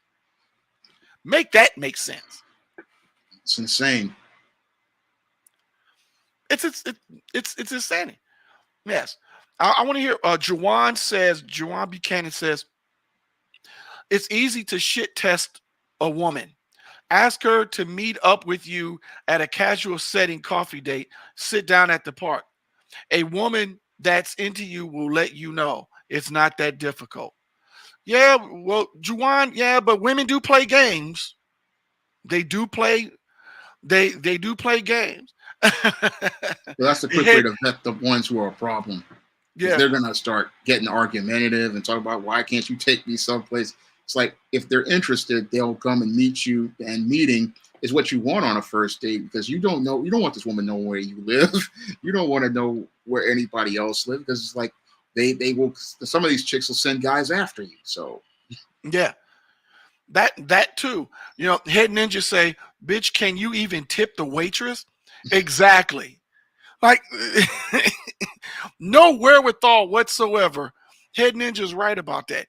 Not only they can't even afford the 5-star restaurant by themselves, they more likely they can't even afford to tip the waiter or the waitress. nope. I mean, most of their money probably going in rent and weave. Yeah, look and at all that. stuff Let me tell you something. The Cheesecake Alicia with the man, that is an ugly color dress. She spent so much hair. She spent so much money on hair. I feel sorry for the horse where it came from. Well, I want to know what happened to the horse. Yeah, that poor horse probably is bald-headed at this point. Yeah, because she's wearing it all. Yep. You can't make this foolishness. Dating is a joke. Nope. Yeah, it's a joke. I mean, I was watching a Tia Mowry Instagram video. It was hilarious. She was talking about, oh, dating is so hard. It's like, you didn't know what you had. You had a husband. You wasn't in this. And people were trying to tell her, look, it's a sewer. It's garbage. Don't do this. Go back to your husband. I mean, I was reading the IG comments. They were hilarious. They were telling her to go back to your husband. You don't want to be here. And she'll find a way. She'll go through bus downtown, as you call it. Yeah. She'll go through bus downtown. She'll get dragged for a little bit. When she had enough carbon rods, when she's had enough carbon rods put in her, she'll come crawling back to her ex-husband. They always do. And you know what he's gonna be doing? He's gonna have a new wife. Yeah. He's gonna have a younger wife and someone who's just all around better, all around. I mean, he's coming out of the deal with gold. I mean, Corey's coming out on top because he's in his prime right now. I mean, he's getting gigs, and he's been getting gigs for a long time. They try to make him look like a pookie, but he's been doing well for a very long time. And I think that's one of the reasons Tia wanted to drop him, because she couldn't compete with the idea of Corey being a guy who was starting to come into his prime. And she was feeling inadequate, so she wanted to get rid of him, talking about her turn. And she's about to get turned out by Romy Rome. I mean, that's the guy who's in the pool right now, along with old Pookie and old Ray Ray. It's Romy Rome from Martin. Remember Romy Rome? That's the kind of guy who's in the club right now in the FCM suit. And that's what's left out there. I mean, it's not. That's why you don't want to go out to that social marketplace when you're older, because there's not much there. This is disgusting. Now, you titled, when you talked about the 48 oyster hoe, you said you titled it "Atlanta woman who ordered 48 oysters was not a skit." What do you mean by that? It was not a skit. I meant that some guys were saying it was like a comedy skit, and I didn't want to minimize it at all, because this was not a joke. I mean, the mainstream media was covering this and taking it very seriously. And there were some guys on social media trying to say it was a skit, but I didn't see it as a skit because black men were basically being disrespected by this entire situation. And we're not, with the problem with a lot of black men is we don't understand the concept of respect, and we don't understand when we're being disrespected by black women, and we don't understand when somebody's directing disrespect at us. And that's why we have to take things like that 48 oyster skit seriously, because this is disrespect directed at us. Right, right, right. Exactly. Exactly. Exactly at us. And now for men, for black men who got it together, right? Who are financially stable, emotionally stable, physically, socially stable. We got to protect, we have to now protect ourselves. Yeah. We have to. We have to. And and because we the ones that got things to lose. Yeah. So I'm telling you right now, if you are on the level like me and Sean, and I'm talking to the guys out here about this, coffee date, that's it.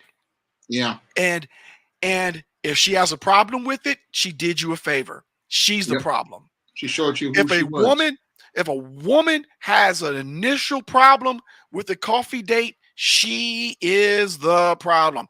She's looking for help. She's not looking to be in a relationship, a sincere, serious, committed relationship. She's not. No. And I'm going to put this out there for you black women out there. This is shameful. There's not enough. There are a few women that are talking about this in a negative light, but it's not enough of them. It really isn't. And because of that, if a woman is silent, if a black woman is silent about this green troll with the purple lipstick, Alicia, if she's not saying it, she's part of the problem. You can't go around in the black community blaming men for everything. You can't do that shit. And when you do that, you run us away. Yep. And see, it don't make no difference to me because I'm good. I'm well off. You know, Sean, you know how often I travel. Yeah. I'm going someplace, this and that and the other. You know, but I know, but there are a lot of men, there are a lot of brothers like me that has resources to move around, go around, meet different types of people. We don't have to tolerate, these Pookettes in the local neighborhood. And isn't it funny? Aren't we always told that we need to do better, we need to strive better, but no one else gets that talking to? That's what I always found to be quite troubling. I mean, everybody talks about the black man has to raise his standard, but when he has a standard, everybody wants him to lower his standard. I mean, you talk about we need to step up, and when we have a standard, the women don't want to step up. No, they want to go back to Pookie. It's like, no, if you want standard, then you have to meet our level and come to our level. It's a sad state of affairs, Sean. Yeah. It really is. It's a sad state of affairs. And you know what? I got nephews out there that are dating. My son, he's in a relationship. And I've got to, I have to tell him, I say, look here, you are with a very good young lady, and they're few and far between, son. Hard to find. Once you get them, hold on to them. Right. Keep them away from the hood rats. That's another thing. Yeah, keep them away from the hood rats. Also, but keep them away from your friends. Y'all gotta have your own time. You gotta have a lot of time to yourselves. So yeah. It's sad out here, man. And and I'm, I don't know if you listened to my Saturday night special, but I had a special. Huh? I'm gonna get to it because I've been so busy with books and different video requests. I had 2 video requests made for me, and I had to film them today. I mean, I have been busy. I work harder than I did when I was working at a full-time job on this YouTube and these content. Well, you're knocking it out the park, bro. You really are. Yeah, And thank you. you're knocking it out the park. So there's no doubt about that. I'm always checking out your content. I gotta make a big announcement before we go off the air. I gotta let everybody know I got a special guest coming on to the show Wednesday. Awesome. And I'm gonna say that for the last. I'm gonna say that for the last part of the show. All right. But last Saturday, when I did the Saturday night special on Chris and Company, I had a special guest. Her name is Miss Tigo, and she talks about the trash and filth that's out here in this so-called dating game. And she told me her story. Sean, do you know she received death threats? Oh my goodness. The same things that we talk about. She had received death threats because how dare a woman speak out against these troglodyte frogs like Cheesecake Factory Girl and Oyster Hoe? Like, Yeah. how dare her talk about them? But they did.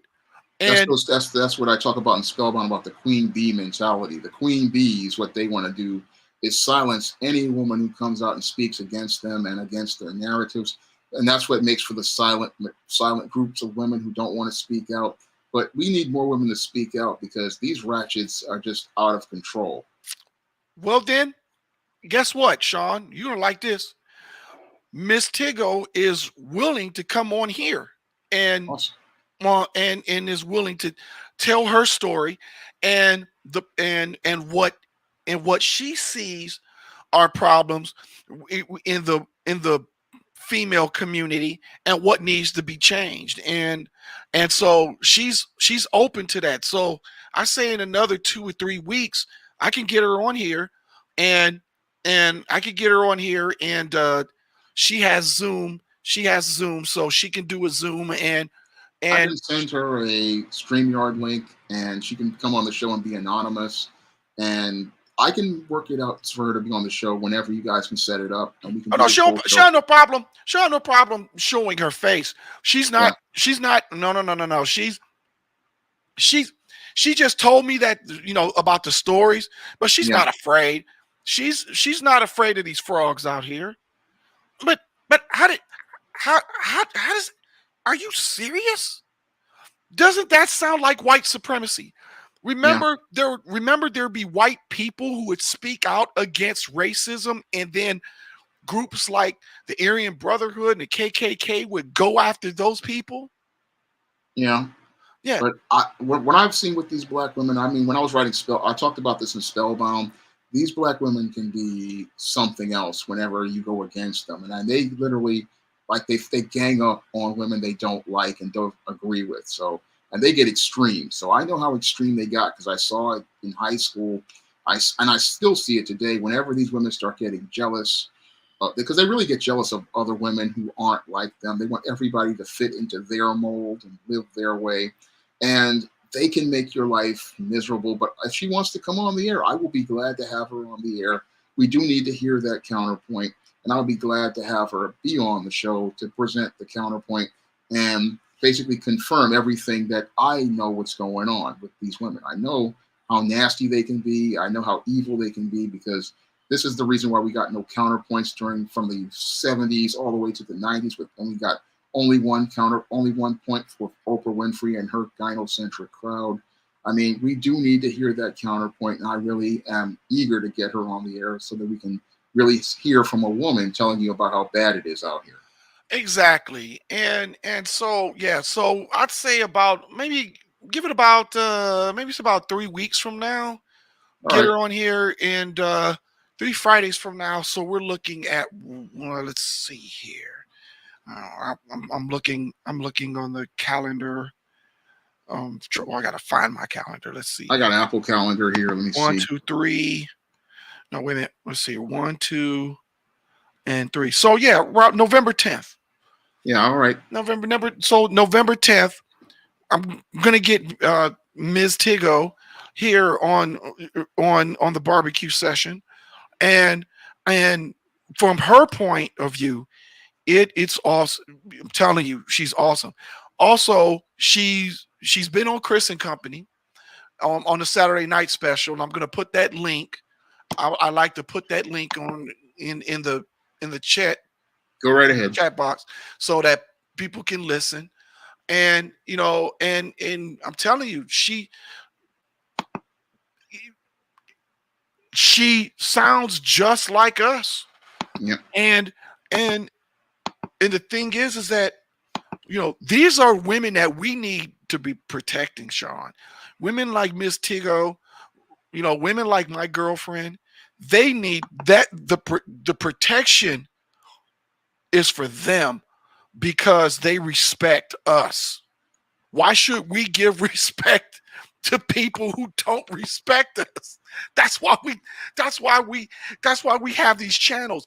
That's why we speak up. We're the black men that the mainstream media wants to silence. We're the black men that the mainstream media fears because we don't fit in the stereotypical boxes that they want us to fit in.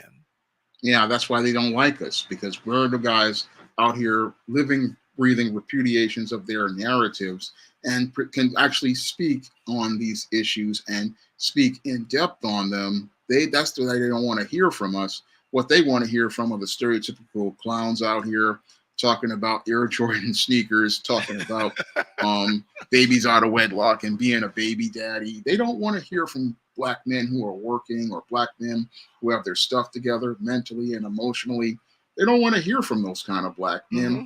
No, they want to hear from clowns, and that's why they try to make every effort to silence us. I mean, I ran into this in the publishing industry back in the 90s when I was trying to get John Haynes published at a regular publishing company, and in the 2000s when I was trying to publish my Black Romance: A Recipe for Success. I mean, I ran into this because they don't want to hear from a black man presenting his perspective on things, and they don't like to hear. They only want to hear is what they want to hear. I mean, I remember when I tried to do a romance novel, and I had a heterosexual black man with a heterosexual black woman, and then I had the download guy presented as a cheater. That one of my best-selling author friends told me that the reason why they rejected the book was because I put an alphabet man as in a negative light, and I was sitting there saying to myself, he's a download guy who's dishonest, and it's dishonest for him to do what he did to this woman. But I'm the bad guy as related to trying to present that story. I'm like, no, I'm trying to present that it's unethical for anybody to go out here and cheat on someone, and it's disrespectful to them. But that's what they want. They don't want to hear from a black man. They don't want to see a black man being intelligent, or a black man presenting himself in an intelligent fashion. No, they like to hear the clowns and the minstrels, and they love to hear that because they think that it fits the narratives that the white media wants, and it also fits the narratives that many black feminist indoctrinated women want to hear. They only want to hear Pookie and Ray Ray. No. See, here's the thing. This is why we have to have our own media channel. We have to have our own media platform. Radio, TV, movies. We have to have our very own platform. This is why I do the Chris and Company radio show on the Nice Radio Network. Nice Radio Network, it's its own website. And I put that sucker together piece by piece. And there's a reason why, because it is not beholden to the Facebooks and the Twitters. They can't touch it. TikToks, they can't touch it. I put that comment, I put the shows on there, and it's my own platform, and I could say what I want to say and how things need to be said. And that's the only way we are going to be able to succeed. We can't wait for somebody else to do it for us. We have to build our own media infrastructure like I've done. And from the website, from running the website to doing the radio show on that website. it is critical for me to have that because I know what I'm up against. Even on YouTube, hell, you don't even cuss, and you've had a show or an episode or a commentary taken down for some stupid reason that had nothing to do with community guidelines. Yeah, they just come after you arbitrarily. Right. I mean, I had a video that they just took away with no, they just took it down just because I talked about white leftists being racist. I mean, they just took the thing off their entire YouTube for no reason. No reason. No cursing, no profanity, just because it didn't fit what they wanted to hear. Right. Now, and here's the thing, folks. Nobody bothers to ask Sean how much time in man hours he puts in when he gives you his 30-minute commentaries.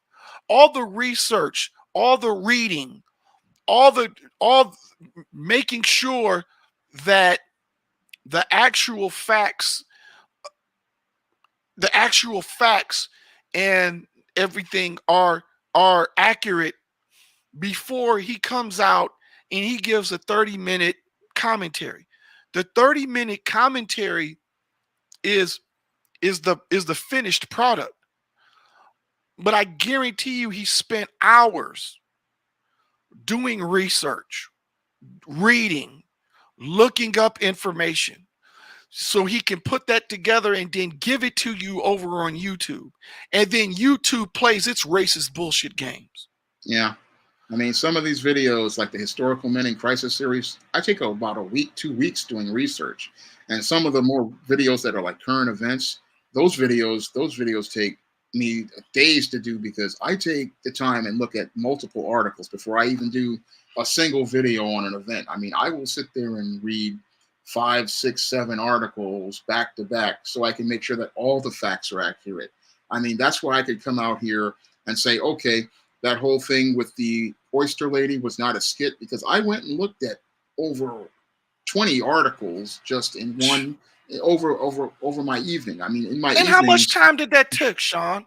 Took about 3-4 hours. I mean, the work that I do on just to get this channel going, gives you guys content. I mean, guys will send me a Cash App and to do a video, and I will just sit there and take my evening or my afternoon just doing research. I mean, one guy, he just asked me to do a video about the 11-year-old boy who was a part of the Chicago gang, and I had to do 2-3 days worth of research on that little boy who was killed by the gang. I mean, that was and that stuff really sometimes it gets to you emotionally, like the story of like Robert Yummy Sandifer and some of the mass shooters. I mean, watching that, reading that kind of content and reading about all that death and it gets to you sometimes. And again, you're just sitting there reading this stuff for weeks and days, just trying to make sure all the facts are accurate. Because what people like to do, what I see on YouTube a lot, is like they say, "Oh, your facts is wrong." It's like, no, when I do it, I look at every angle. I look at the point. I look at the counterpoint. That's all the part of the research that I've been doing for years. I mean, in order for me to write books like I do, like The Man Crisis, The Woman Crisis, why 70% of Black women are single. I mean, it's a lot of research that goes into those books, and even more research that goes into these videos. I mean, people don't understand. It's a lot of work that goes into creating content. Absolutely. And absolutely. There was one time that I was supposed to, and folks, I was supposed to be with Sean, I think about a week ago. I couldn't do it because I was inundated with content. Plus, I had an interview coming up, and I was squeezed, so I had to push back coming on, and it'll literally take me at least 3.5 to 4 days to get certain stories ready for next Wednesday, because there's life in between. My girlfriend broke her leg, right? I had to tend to that. But these are things that people don't know, that life happens in between, right? Yeah. And so I'm getting stories, I'm reading, She slips. She hurts her leg. It's a break.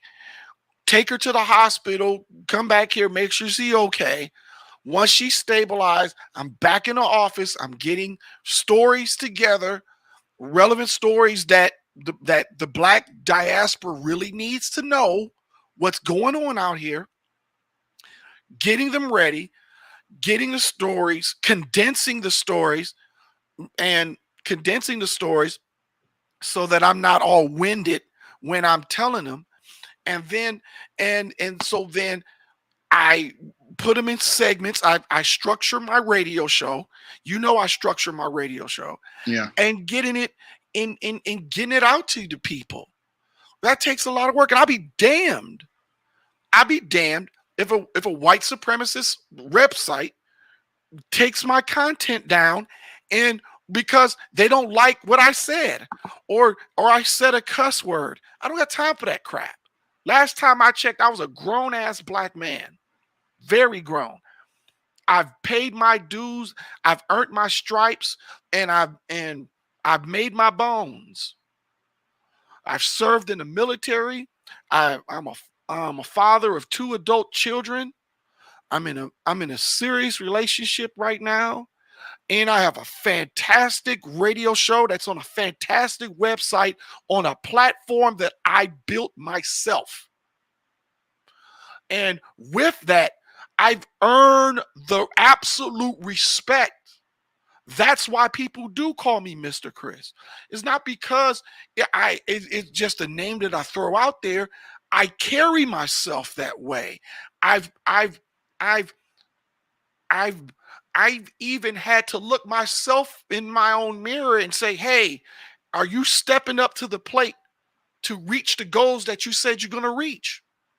Like, I got a saying that at the end of my radio show, I say, always strive to be better. That includes me. That don't just include that. I'm not just talking to the people who listening, to my show, to my radio broadcast. That also includes me. I'm not above reproach. Yes, I am a work in progress just like everyone else. But God damn it, I've won a lot of my battles. I've overcame a lot of things, and I will get my respect. And that's what guys all want. Exactly.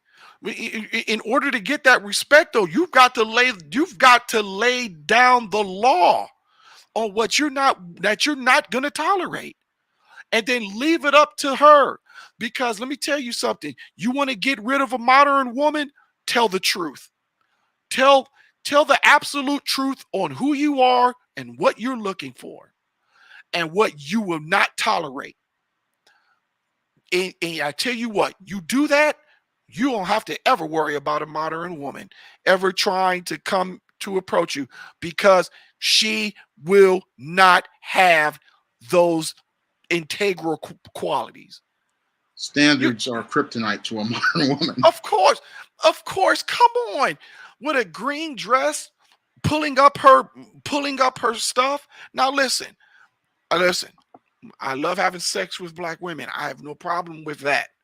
But you have to have substance. You have to have a likability about yourself. You have to carry yourself as a woman, and in a way that you won't embarrass me, let alone embarrass yourself. And she doesn't have those qualities at all. With purple lipstick, disgusting. Then you got the oyster lady, and eating 48 oysters is not sexy and it's not cute. When you eat that many oysters, those oysters, because of the taste and the smell of those oysters are now in your pores. And now she smells like an oyster. So imagine the guy. When you talk about the carbon rod in the atomic waste, in her case, it's literal. It smells like oysters. Her atomic waste smells like oysters. That is not sexy. That is not cute. Who wants to sleep with an IG model that smells like fish? I'll wait. Yeah, that's That's what I thought. Sean, it's been real. All right. We love this barbecue. I always love exactly the head ninja say, yuck, yes. But head ninja, she'll tell you how sexy she is. She'll tell you all the guys that's been chasing her. It's because but you know why she's telling you that though? It's because she put herself out there to be noticed. Yeah. And so you see it, you see it on your computer. You see her, and I see it. I'm talking about her. You see it on IG, and after eating 48 oysters, her when you kiss her, she'll smell them oysters will be on her breath. Yep. The oysters will will come through her pores. And that's not sexy at all. No. I mean, that's tacky. I mean, this woman is she's no class. All of these women that we've talking about tonight have no class. Miss Tigo has class. Yeah. Now, I can't wait to have her on the show. Women who are listening to this have class, because clearly, if there is a modern woman listening to this, trust and believe she'll be in the comments. She would have been in the comments, Sean. No. And so give her some Tic Tacs ain't gonna work. She ate head ninja. She ate 48 oysters.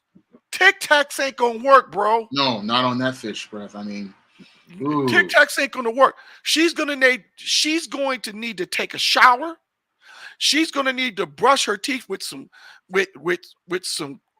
Crest toothpaste, and she's going to have to swish her mouth out with hydrogen peroxide, and then follow it up with some Listerine mouthwash, and maybe she won't be smelling like oysters. Yeah, he said, yes, I know it's a joke. Yeah, it's a joke, Ninja, but so is she. Yeah. She's more of the joke than the joke that you're saying right now, because that's how pathetic the dating game is right now. It is sorry. It's sad. It's pathetic. It's embarrassing. Go ahead. I miss the days of the early 80s. I mean, the early 80s were great. I mean, that was dating in its prime. I mean, 80s, but the 80s was unfortunately, Sean, dating in the 80s was the beginning of the end. I know. The late 80s was when it started to really fall off. Yeah. I'm talking about, like, I had my relative was like, he was out there in the early 80s. It was really nice in the early 80s. I mean, you just had a job and you could just go out here and have a good time. I miss seeing that. Well, when in the 80s we were teenagers, right? I was a little boy in the early 80s. In the late 80s, I was a teenager, and I can tell you when I was a little boy, I had a relative, and he did very well in the dating marketplace. I mean, and you could just have a job and you had no problem. It wasn't until we were both. I mean, we're only about a few years apart. I think I'm like 2 years older. So I mean, we were literally relatively around the same age. Yeah. But back then, though, jobs were plentiful. The economy was better for the black man, and those were the last days where a man could work at LTV Steel or work at Ford or work at General Motors and make a living, make a major living to the point where major living to the point where, if they were to get married, they made enough money where they could settle down. They were confident in settling down with the woman and taking care of her, and he pay all the bills in the house, and she make sure that the house was okay and all of that, and they would work together. They would complement. That was the other cool part about it, is that men and women worked together up until about 85 when crack came along, and that's when the whole thing we started to get the hypergamy and really started getting crazy. I mean, I did whole shows about that, but it's a sad state of affairs, man. I want brothers to go listen. You want to make sure that you're not interacting with a modern woman.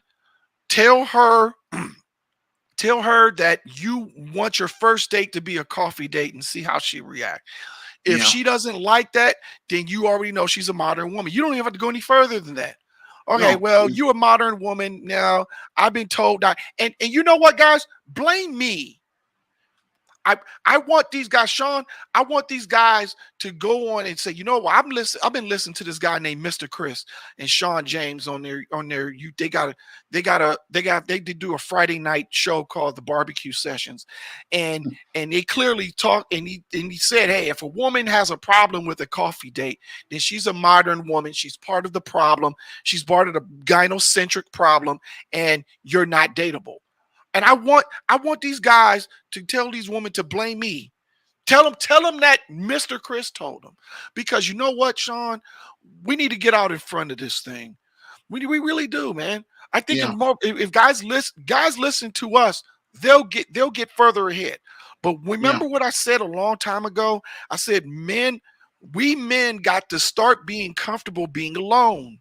We've got to be comfortable being alone, because if you start getting weak on wanting to have companionship, you're going to come across these frog dogs that are out there. And you start acting desperate. Yes. And you got to have, and you got to have your, you got to have your self-respect and your dignity when you go out on these dates. Yeah, they did Nightingale Wednesday Nightmare. Feminists really ruined the dating market. They just destroyed it. Yeah, they destroyed it, because a feminist will look at this green and purple frog and say that, well, she didn't do anything wrong. She did a lot wrong. She strung along a guy that she wasn't attracted to. Yep. Then she emasculated him by telling him that she was too good to go to the Cheesecake Factory. Then she went on some other simp show. What's his name? Kevin something. And then clowned him again. Right. And then clowned him again. And then the guy was dumb enough to go on that show when he had the upper hand by kicking her to the curb.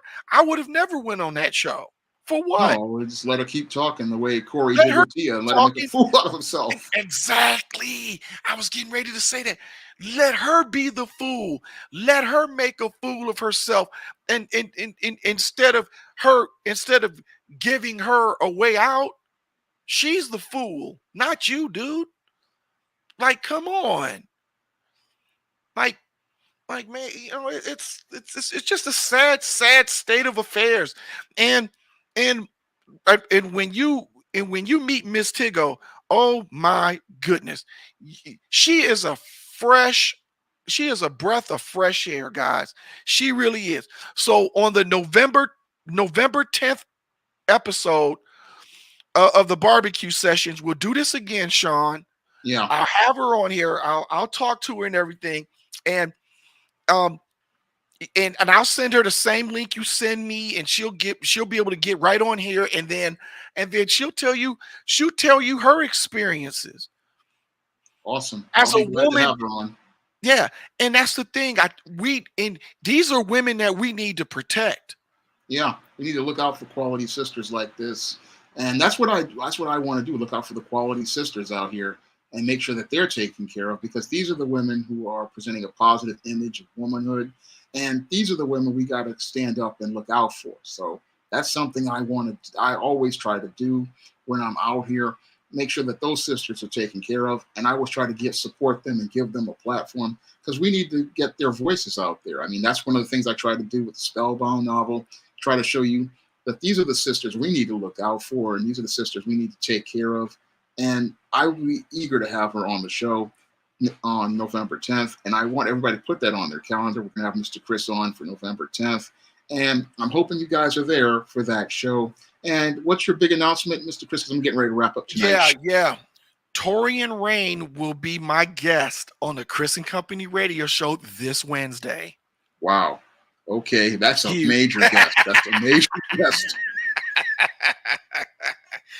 Torian Rain will be my guest on the Chris and Company radio show this Wednesday, 3 p.m. Eastern time, 12 noon Pacific, on www.niceradionetwork.com. He will be there, and he just gave me confirmation today, and he's going to be my next guest on Chris and Company. Sean, I'd like for you to listen in, man. I'm going to be there for that. I'm going to tune in for that one. I'm going to tune in. That's a major guest to have on your show. Yeah. Thank you, man. Like I said, we it's about collaborating, man. Yeah. We listen. I'm gonna say this, and I'm gonna go. We all we have. We really do. We all we've got, man. And what is the purpose of me putting together a platform and not reach out to other brothers that are like-minded like us? That is a major component with this, because our enemies, they're getting together, they're sticking together. The MSNBCs, the CNNs, the Fox Newses, and all of those guys, they collude together, and we need to be doing the same thing. Yeah. So absolutely. Wait a minute. One Mad Max said, I wouldn't take that woman to the nearest homeless shelter for a meal.